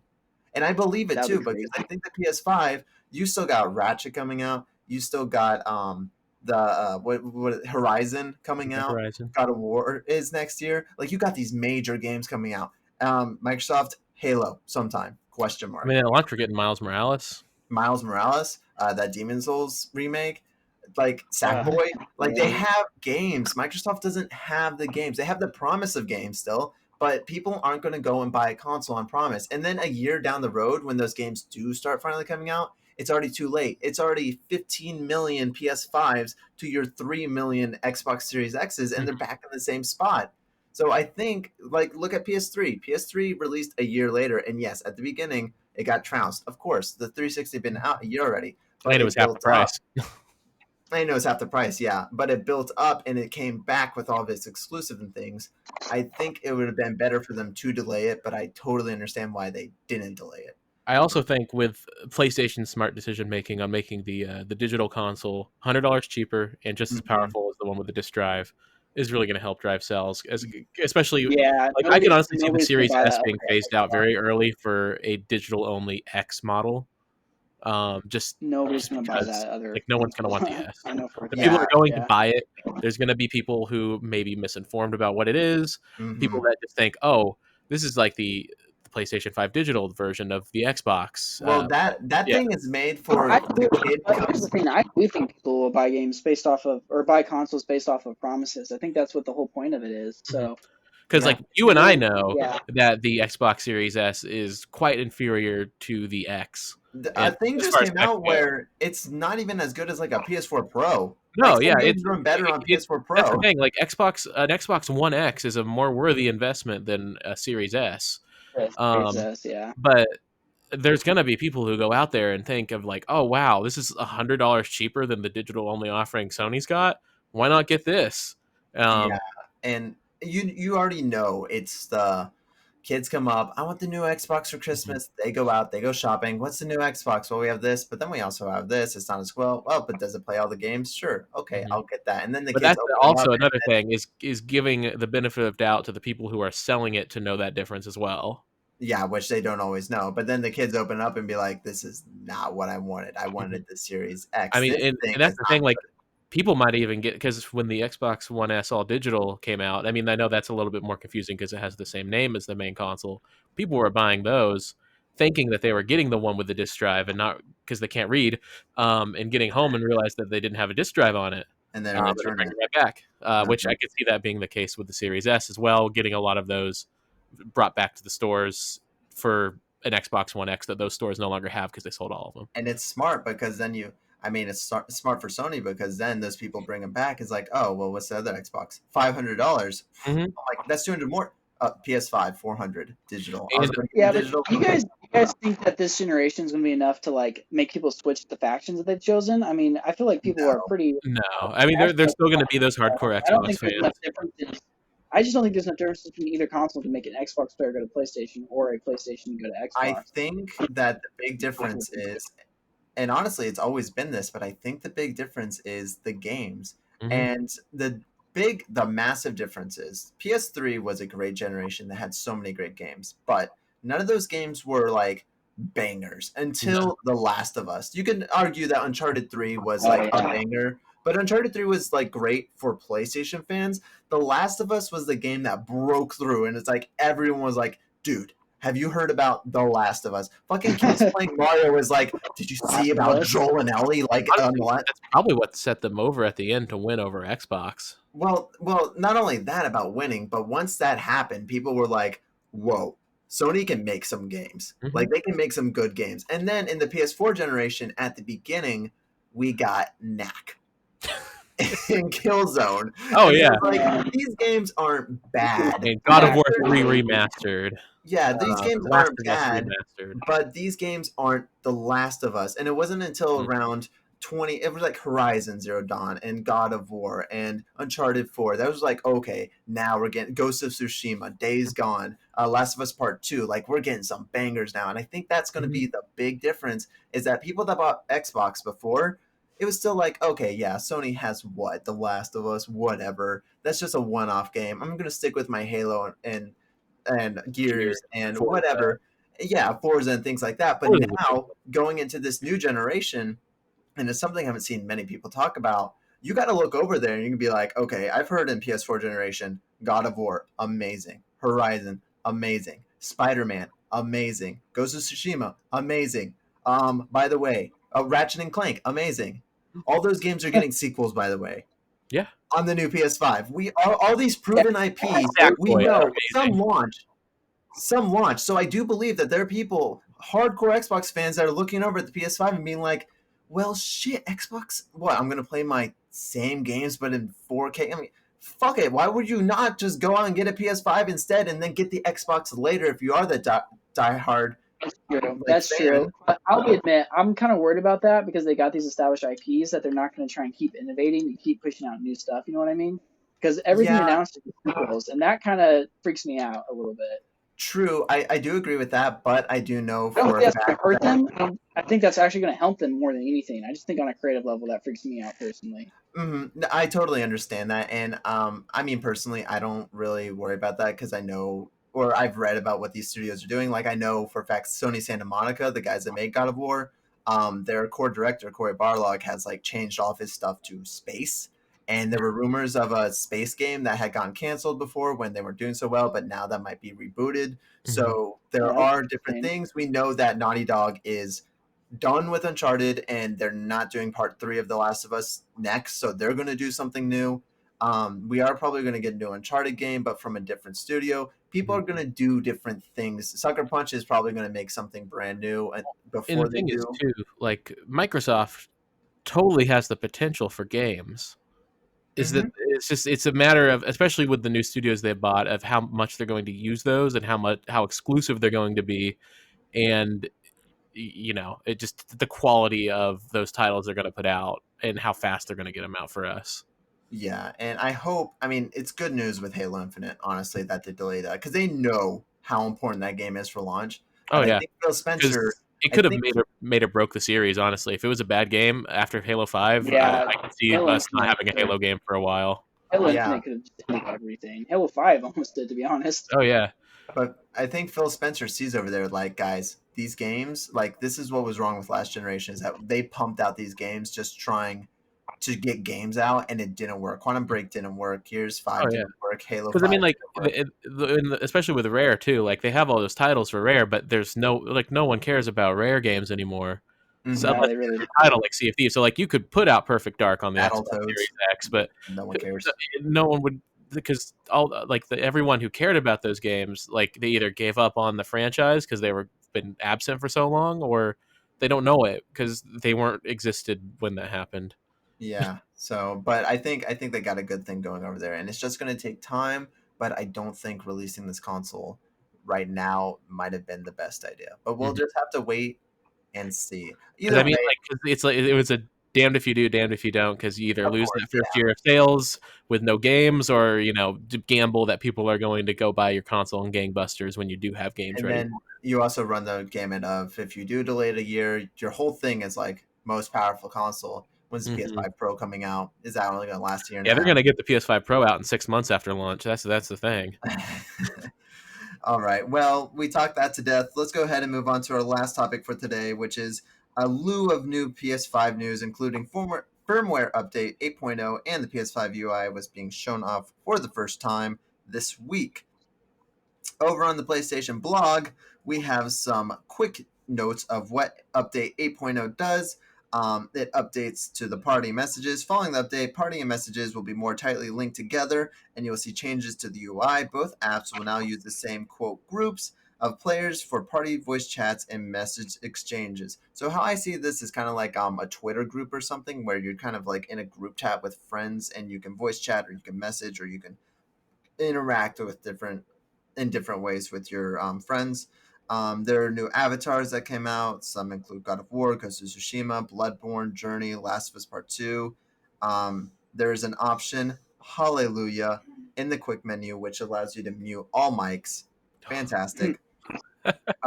Some more parental controls if you're interested in that. Some enhanced two-step verification. And then finally, the removal of event creation and private community creation. And I think that has to do with the new party system where they're trying to integrate all that into one. And actually, there is one more that they updated remote play apps on mobile and PC to play the PS4, which now includes a connection to the PS5. So mobile remote play for iPads, phones, even the Vita will work on PS5. Moving on from there, Sony shows off the UI as well. This is over on Engadget, written by John Fingus. Sony has been oddly shy about revealing the PS5's user interface, but is finally ready to show off what you will see in between games. The company has posted a first look at the PS5 experience that shows what's ultimately an iteration of what you know on the PS4. The familiar home Corcells? This guy can't write. I'm just going to skip ahead. Messaging screenshots and videos are faster, Sony says. You can use voice dictation for chat, which is great. We'll get to that. And messages can even include spoiler warnings if you share an image that might ruin the game for a friend. On the home screen, there's an Explore section that provides a mix of stories from PlayStation, games in the community. So does this mean the end of You've Entered a Block Scene? As Sony will be testing Explore in the US only at launch. The company also briefly teased the PS5's version of the PlayStation Store, although there wasn't much to be shown yet. Wow, I barely got through that. All right, guys. There was some other things about I guess this paragraph up here. I'll read it real quick. Games and apps in the control center and home screen will have activities such as game milestones and quote opportunities displayed as cards. You'll not only see the progress on levels and quests, but will sometimes have the option of spoiler-free guides and hints if you have PlayStation Plus. You can even display some cards in a picture-in-picture view to offer assistance while you play. So of these two things, I think they kind of go hand in hand, because usually at the end of console life cycles, we tend to see the updates that bring the old consoles closer to the newer consoles UI. We saw it with Microsoft. The 360 basically turned into an Xbox One at the end. Didn't really see it with PS3. They didn't mess with the UI much, but the PS4 has been changing a lot lately, especially to that party system and things like that. We saw the evolution with Update 8.0. But I really want to get into this UI stuff, because there were quite a few keynotes that I think are amazing. And first off, did you guys both see the video? Jake, I'm pretty sure you did, right? Yes, I was sitting upon the throne this morning, and I was scrolling through YouTube, and I was like, "Oh, hey, the UI's been released."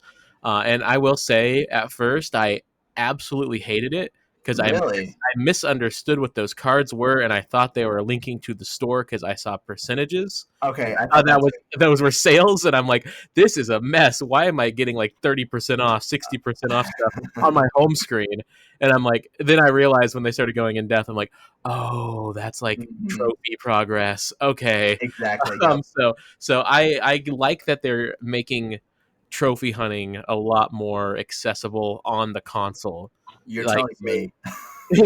that's gonna be like they really helped with getting rid of the ability to not see what hidden trophies were. They gave you the option to toggle those, especially for ones that weren't technically story based. Yeah, there's just random ones like knock over 100 people or something. Like, why is this hidden? Like, this. I guess like it would be kind of cool to be like, oh, that's funny. I didn't know I had to do that, but at the same time, it's like I'm trying to get 100%. Why is this locked? Exactly. So whoever gets that trophy without knowing didn't look at the trophies, so like they don't even care. Yeah. So it's it's another thing too, like what you were saying with the that I saw that had the potential spoiler warnings that the developers can put in. I think that'll be nice because then I'm assuming that'll lead to less games like Persona 5 where it's like the entire game is a blocked scene where you can't share anything.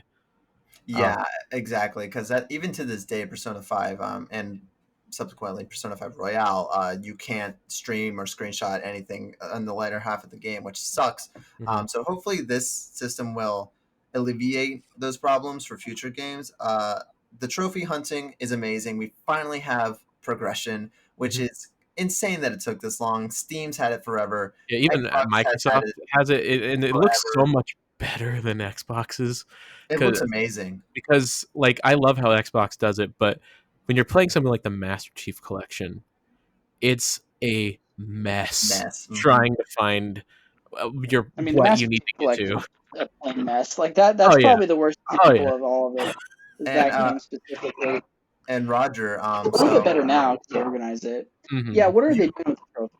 Because I have so not seen it. you didn't see the video, right? So what they're No, doing is looks beautiful. it's pretty great. So what they have is like they have kind of like I don't know if you would call it like an explore menu or something. It's not the main menu where you would have your games on the normal cross media bar. That still exists, but this is kind of like a pop up menu during the game. And It's what kind it of harkens has back to is like the PS3 almost. kind of, yeah. And what it is it has your what you're going for right now. So kind of like achievements or not achievements, trophies that you're progressing through right now. And then they have some like challenges and stuff and some like Or even fun just like ranking things. And tips it's on how to great. beat the level you're in, just for that. Yeah, or like what level you're in. It'll have specific trophies tied to that right there. And from what I saw, it's pretty amazing. So you can open up the menu and then you click on whatever trophy that you're in progress in right then, and it'll tell you what you've been doing. Like if you need to collect these 3 orbs, it'll tell you, oh, you've collected one, you're 33% done, but these are the 2 that you're missing. And for certain trophies, you can click that and click like continue acquiring trophy, and sometimes it'll teleport you into the game to where you need to be. So Really? like if you need to be on level 2 and you're just on the start screen, you're like, oh, I want to get this trophy, you click like start getting trophy or whatever, and it'll shoot you to level 2 and Game, be like, okay, it's in this level. Mhm. And even the some game of them will have developers have like, to implement that though for that to work. yeah, I mean that's Yeah, maybe some of the developers are going to have to take advantage of, and it So I remains to be seen how wonder. many are Honestly, going I to. wonder how many games are actually going to take advantage of that and I do hope that. all of them. well, we know for sure the Sony ones will Yes, definitely. at least at Yeah, that's first before they just ditch it like they do a lot of their ideas. Quick But start.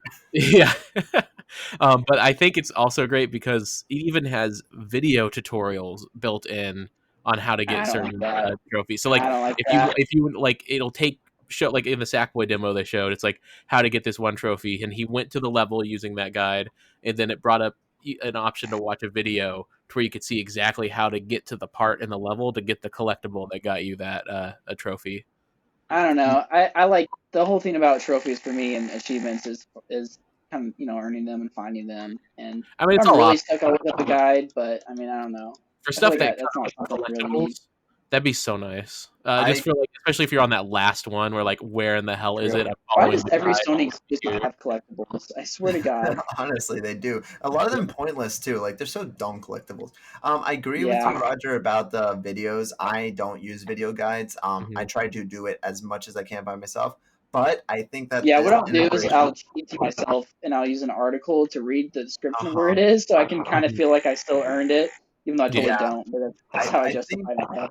I think that this is nice for the people that do, because before there are some games where I would be like, okay, just show me the darn video. Like I'm thinking like boss battle or something, because that'll be a trophy in games like defeat this boss. And it's like, how the hell do I Mm. defeat this boss? And you eventually do the YouTube of shame. We're like, okay, full playthrough, blah blah blah. And then you're like, Fight the oh, boss, and you're like, okay, skip ahead. Oh, they died. Okay, skip ahead, skip ahead. And that was even the example they showed. And it's going to be nice now that if you do get to a part like that, or like I remember this is basically this isn't original, by the way. This is just stealing what Stadia did, because Stadia had the built-in Google Oh, Assistant, which Stadia would does do this? exactly this. It would pop up a guide from Google being like, okay, this is how you beat this exact part. And mhm. they showed a Tomb Raider puzzle there, Oh, and I'm like, and Well, I'm thinking, even Google's yes, normal search has gotten that way too. Like it gets straight to the point of anything you're looking for, like how to oh cook yeah. something, and then you immediately get a yeah. recipe. Yeah, and So I don't know if you know this, but Xbox has like a very half-assed version of this where they'll just search it on the bean bar for the trophy on it. Yeah, and you can ask for help on it, and it'll just search it on the bean, and it's really funny. It's just the most useless thing ever. I do like that they're kind of going more into that. I don't think trophies for everybody, but I'm a huge trophy and achievement hunter when I play games, so Me that too. is And I kind of feel nice. like Leaning into that. these features will also open the door for a lot of people who weren't as into it. They'll be like, oh, this is something that's really easy and accessible now, instead of it being like, especially on the PS4. Maybe. I hate the process of leaving the game, going to the trophy section, waiting for it to update, going into it, and then scrolling through that whole list of trophies. Oh, Jake, don't even get me started. You didn't go through the pain of the PS3. You get too many on there, dude. Dead ass. You go over to check, like, oh, I wonder what what trophies do I need for Persona 4 Arena? Let me go over. Oh, it needs to sync between my. Listen. I had my PS4 and my PS3. Yeah, dude, it would take no joke. I would sit there for 15 minutes sometimes, being like, and the console just freezes loading, and you're like, well, I'm done. Goodbye. So yeah, this is a lot better. And that's something like with Xbox I've always appreciated. They've had a pretty nice way of doing it, especially on the 360. I don't think the Xbox One has as nice of one even now with all the changes they've made to it. It's still better, but it's not great. It kind of annoys me. And another thing too is that it's all going to be like native to the UI rather than you having to like wait for something else to pop up or like another thing to load up and on top of your game. And that is another thing that I want to mention also about this whole UI thing is that, speaking of native, actually there's two things that I think you will like specifically, Jake. Mm-hmm. First, the PlayStation Store is natively built into the PS5. Yes. Which is something that should insane that it wasn't before. Even Nintendo had that on the Wii U. It is naturally integrated, which means it's going to load faster, it's going to run faster, it's going to be all around better. Wii U. Nobody likes the Wii U. That's the one thing about the Wii U that I always compliment is that it had a wonderful storefront.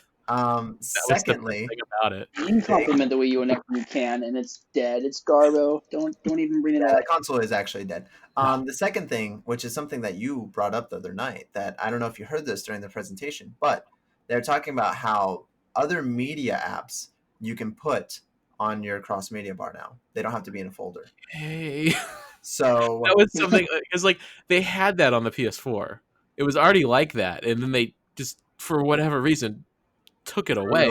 And it's the worst thing because you go to load a video app, and then for me it's Crunchyroll that I usually go to because it's not on my smart TV's hub. What a weeb! Wow. But I'll sit there and wait for them to all load, and most of them will load except for those last two at the end, which are usually YouTube and Crunchyroll.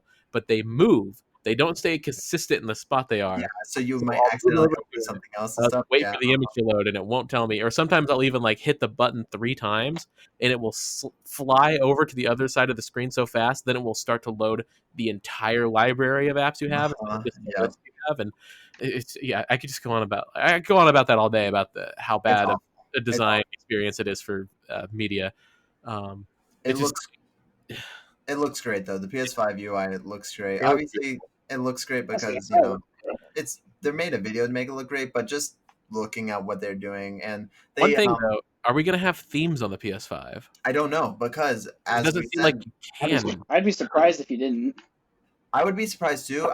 We'll definitely have like official themes and stuff, but the way that we have themes now, I don't know if we will have that, which I'm kind of okay with because it seems like to me the way it works is that it's very much what you see on screen is going to be the game or whatever application you have highlighted is going to take up your whole screen.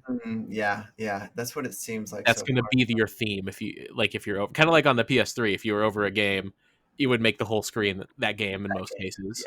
Yeah, which honestly, like, it seems like they're kind of going back to a lot of the things that they left on the 3, on the cutting room floor, and kind of giving us the best of both the PS4 and the PS3's user interface. Yeah, and I think that's good.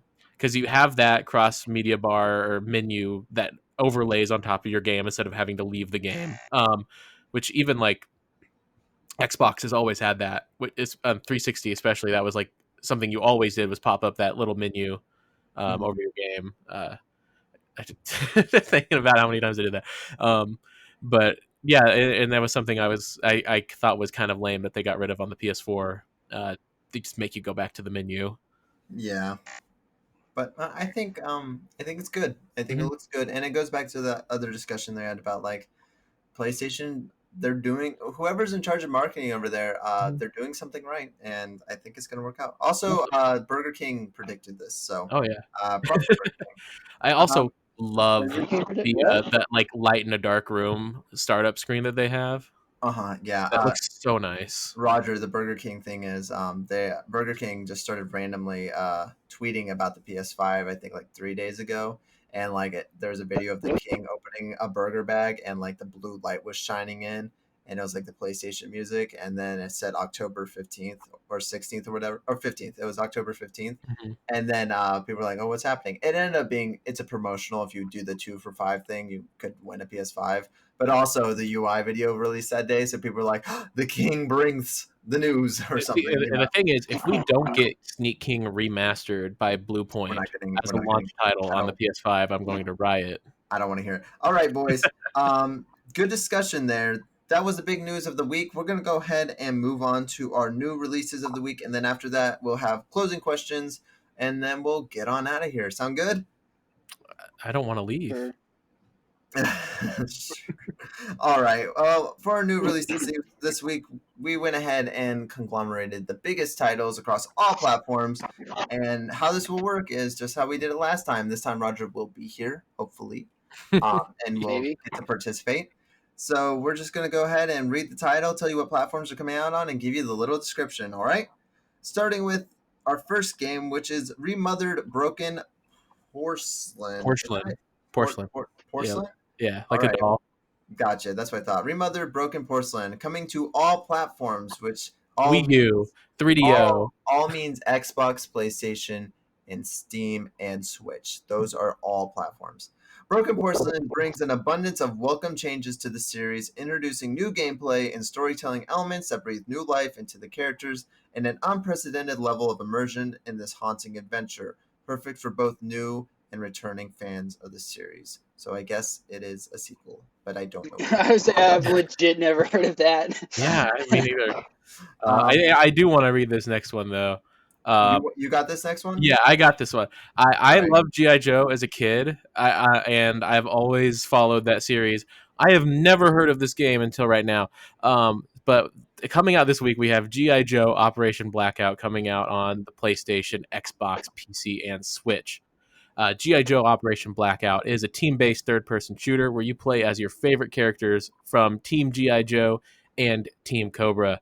Experience the action from both sides as you help G.I. Joe restore order and lead Cobra to world domination. And I will say, Oh. I don't know how great this game is going to be, Sure but not. I want it, and I want it on the Switch. It's on the Switch. It's out, so This is all. I want it on the worst running platform it could be on. Yeah, I'm sure that game is great. All right, Roger, we left the Japanese game for you. Yeah, bro. thanks for that. Onichanbara Origin coming out on the PC and PlayStation 4 to commemorate the 15th anniversary of sword fighting action game series Onichanbara. The events of the Onichanbara and the Onichanbara 2 have been completely remade in full HD. The story of Aya and Saki, two sisters bound by mutual hatred and locked in a brutal fight to the death, has been revived and reimagined. Main character design Katsumi Inami breathes new life into the characters, making the silky smooth 60 FPS high-speed action game an unmissable treat. So, if you're a fan of that stuff, then might be the one for you. Oh my god, this next one though. Those Oni Chimbara games are like those AA, big boob, scantily dressed. Oh, okay. Well, B movie action games. I think these are PS2 games. So Roger, you're gonna come over and play these with me, right? all right, our next game coming out. I had this game. Ty the Tasmanian Tiger HD releases on Xbox One, and I looked it up. This game is already out on PS4 and on PC. So I want to go buy this right now. G'day, mate! Are you ready to explore the wilds of the Australian outback in the remastered version of the classic game Ty the Tasmanian Tiger?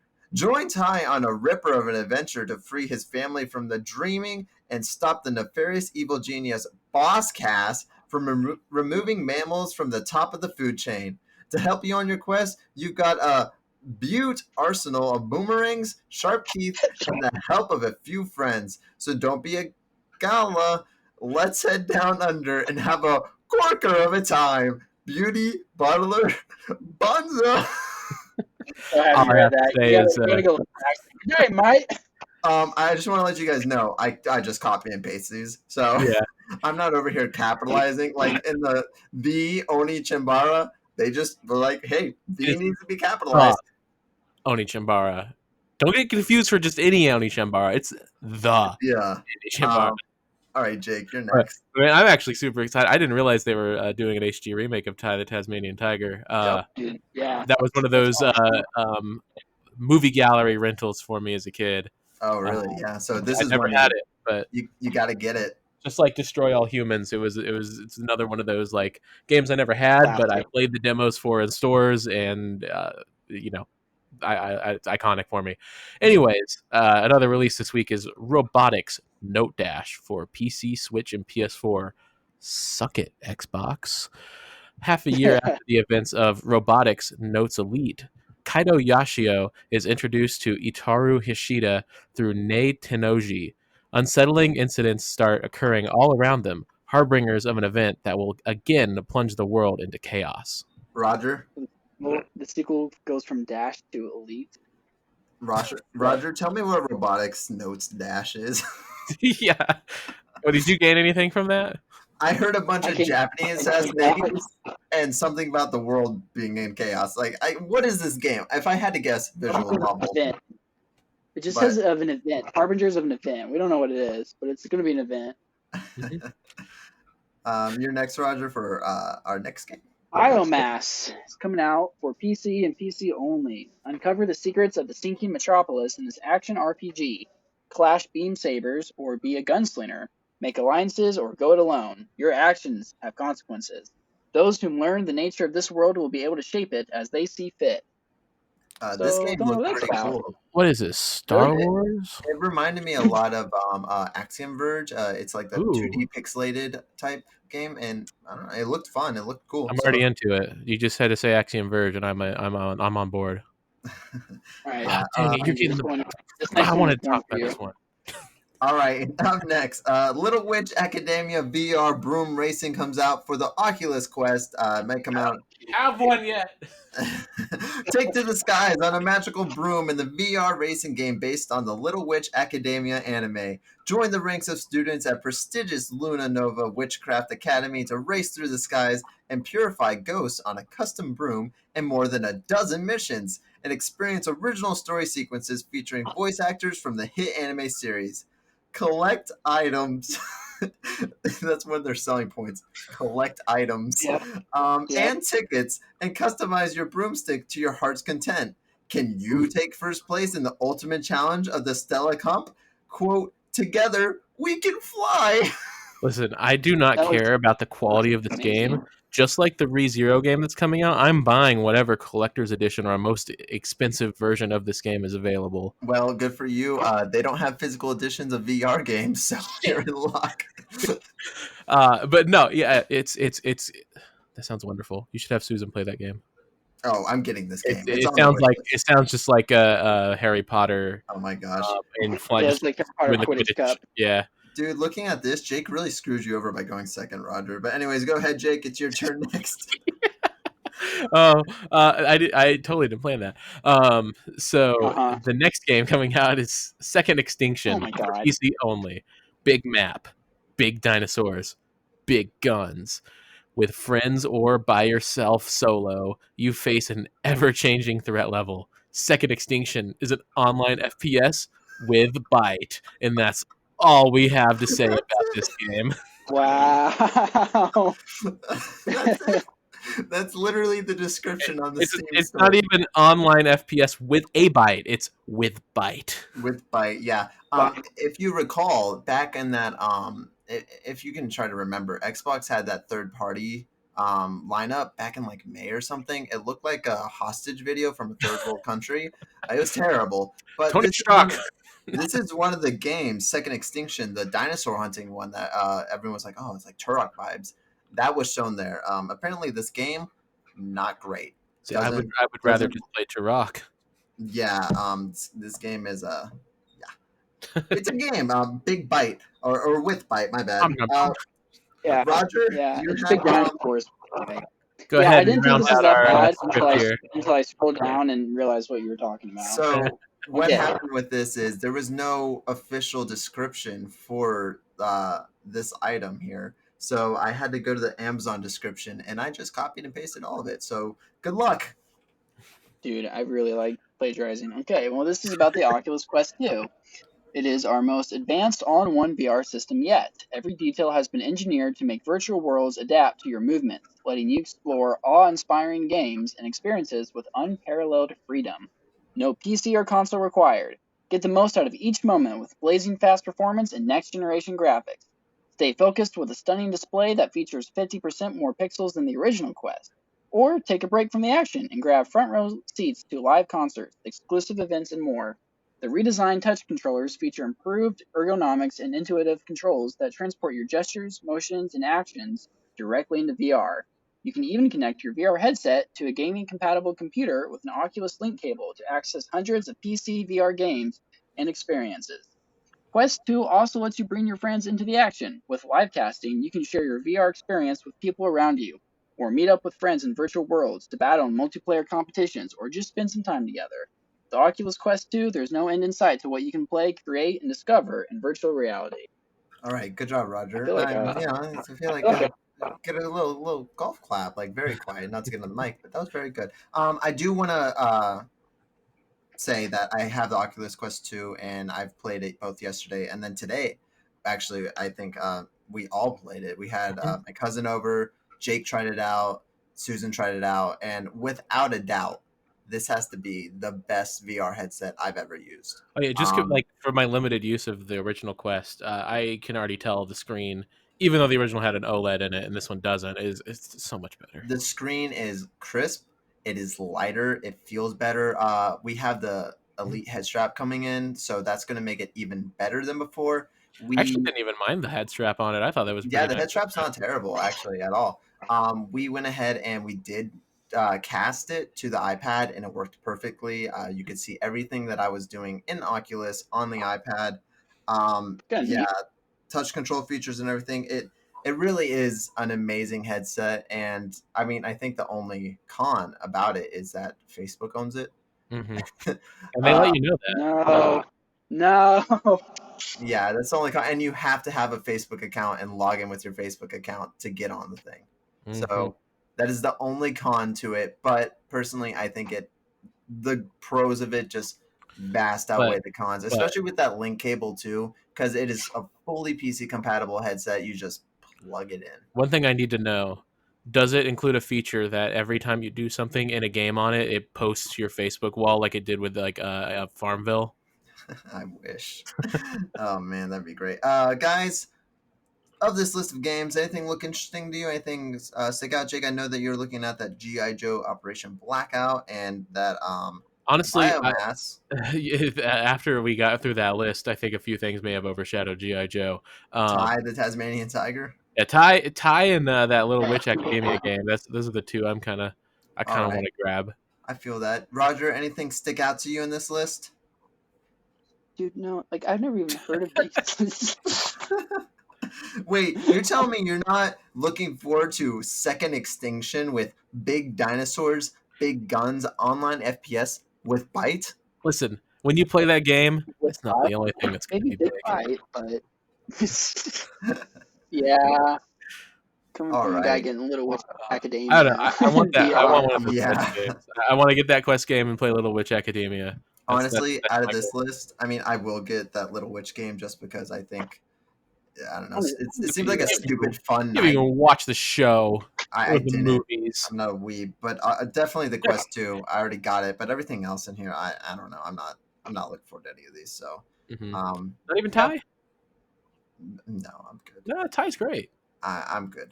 Okay. All right, so that'll be Fine. it for our new releases of the week. Now, for this last segment, boys, I just have any question or discussion that either of you might have, something that we skipped over or that you wanted to touch up on this week. One thing I wanted to talk about that I thought was kind of interesting and confusing. So you know how we just had the Destroy All Humans game come out for PlayStation 4 and Xbox One, right? The Yeah. remake. For Yeah. whatever reason, they're also releasing physically on the PS4 the PS2 version.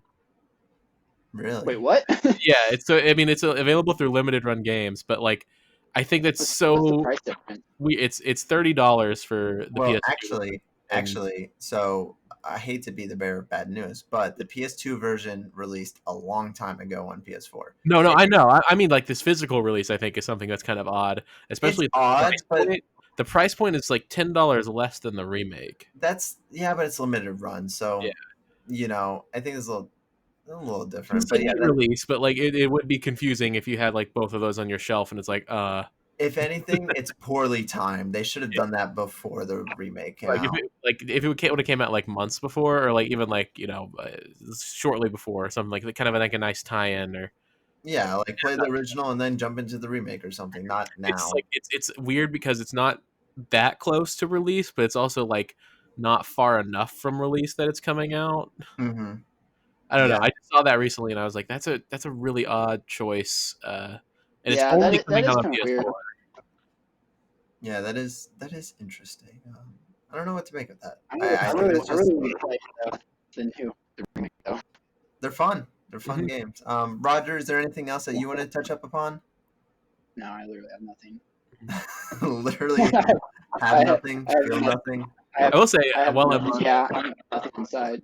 I'm You on guys- Limited Run's page, I am highly thinking about opening up a second loan to get that classic Doom helmet collector's bundle.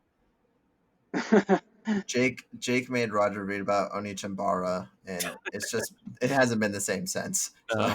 It really hasn't. Covered. I've been zapped of all my energy, and then scrolling down, seeing the end of the page on the Oculus thing, I'm like, Can't that's not believe too you bad. did It's like that to one him. line, and seeing a half a page more of text. I'm like, oh yeah.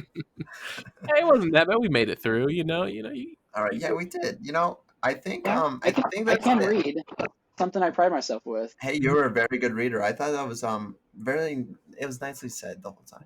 I want to say too, like when Dang. we were playing the Oculus earlier, when you just utterly destroyed me in expert mode, I was just watching your character play it, and you were doing like every now and then it would just like your character would go Neo and move in slow mo, and blocks would fly by you, like you were doing nothing, Yeah. and then they would all just explode. Yeah, the multiplayer is it's still going through a little beta test, but it works pretty well. Highly recommend the Beat Saber multiplayer out for Oculus Quest and PC. PS4 coming soon. All right, I think that'll be it for our show. Thank you so much for listening today. I want to thank Roger and Jake, as always, for joining me here and talking about games and talking about the things that we love and everything going on in the industry. I also want to thank you, the audience, for listening. Thank you so much. You can find our podcast on podcast services around the world. And by that, I mean you can find us on Google, iTunes, Spotify, and of course, youtube.com/thatoneandrew. I do want to touch up that yes, there was an issue with last week's episode. It was uploaded to YouTube on Friday or Saturday. I can't remember. But I noticed that the podcast did not upload until maybe today on the 15th. I don't know why that Really? happened. There's a problem with That's an issue everywhere around the board. yeah, there was a problem with Zencaster, but then also when I went over to Google and I started refreshing and stuff, it said it was published like 5 days ago. So I don't know if it just wasn't showing up for me or if it wasn't showing up for everyone. But in case that ever happens again, you for sure it will be uploaded to youtube.com/thatoneandrew. I'm gonna make sure I'll email some people at Zencast and be like, hey, is everything good with the distribution? I also had to start paying for it, so I think that might have been it too. Maybe just that lapse thing of like unlocking and locking the account. They So were holding hopefully, our podcast hostage for a little while. yeah, they were. So hopefully, there's nothing wrong with it anymore. All the other podcasts have uploaded perfectly without fault. Hopefully, this one will. If there's a problem, I will get in touch with someone right away and be like, hey, we're paying for this. What's going on? If it works out, I'll be like, yo, good service. Is there? I think that's it. I think we're done. We just crossed the 2 hour mark, so this looks like a good time to say goodbye. We will be back next week, same time. Schedule is still a little iffy. Gonna shoot for Friday. This Friday, it definitely will be uploaded because I have it off. We'll see if I ever go back to the other job. I'm thinking that I won't, but we will see. Again, thank you so much, Roger. Thank you so much, Jake. And yeah, we'll see you guys in the next podcast. Have a good time. Bye-bye. Bye.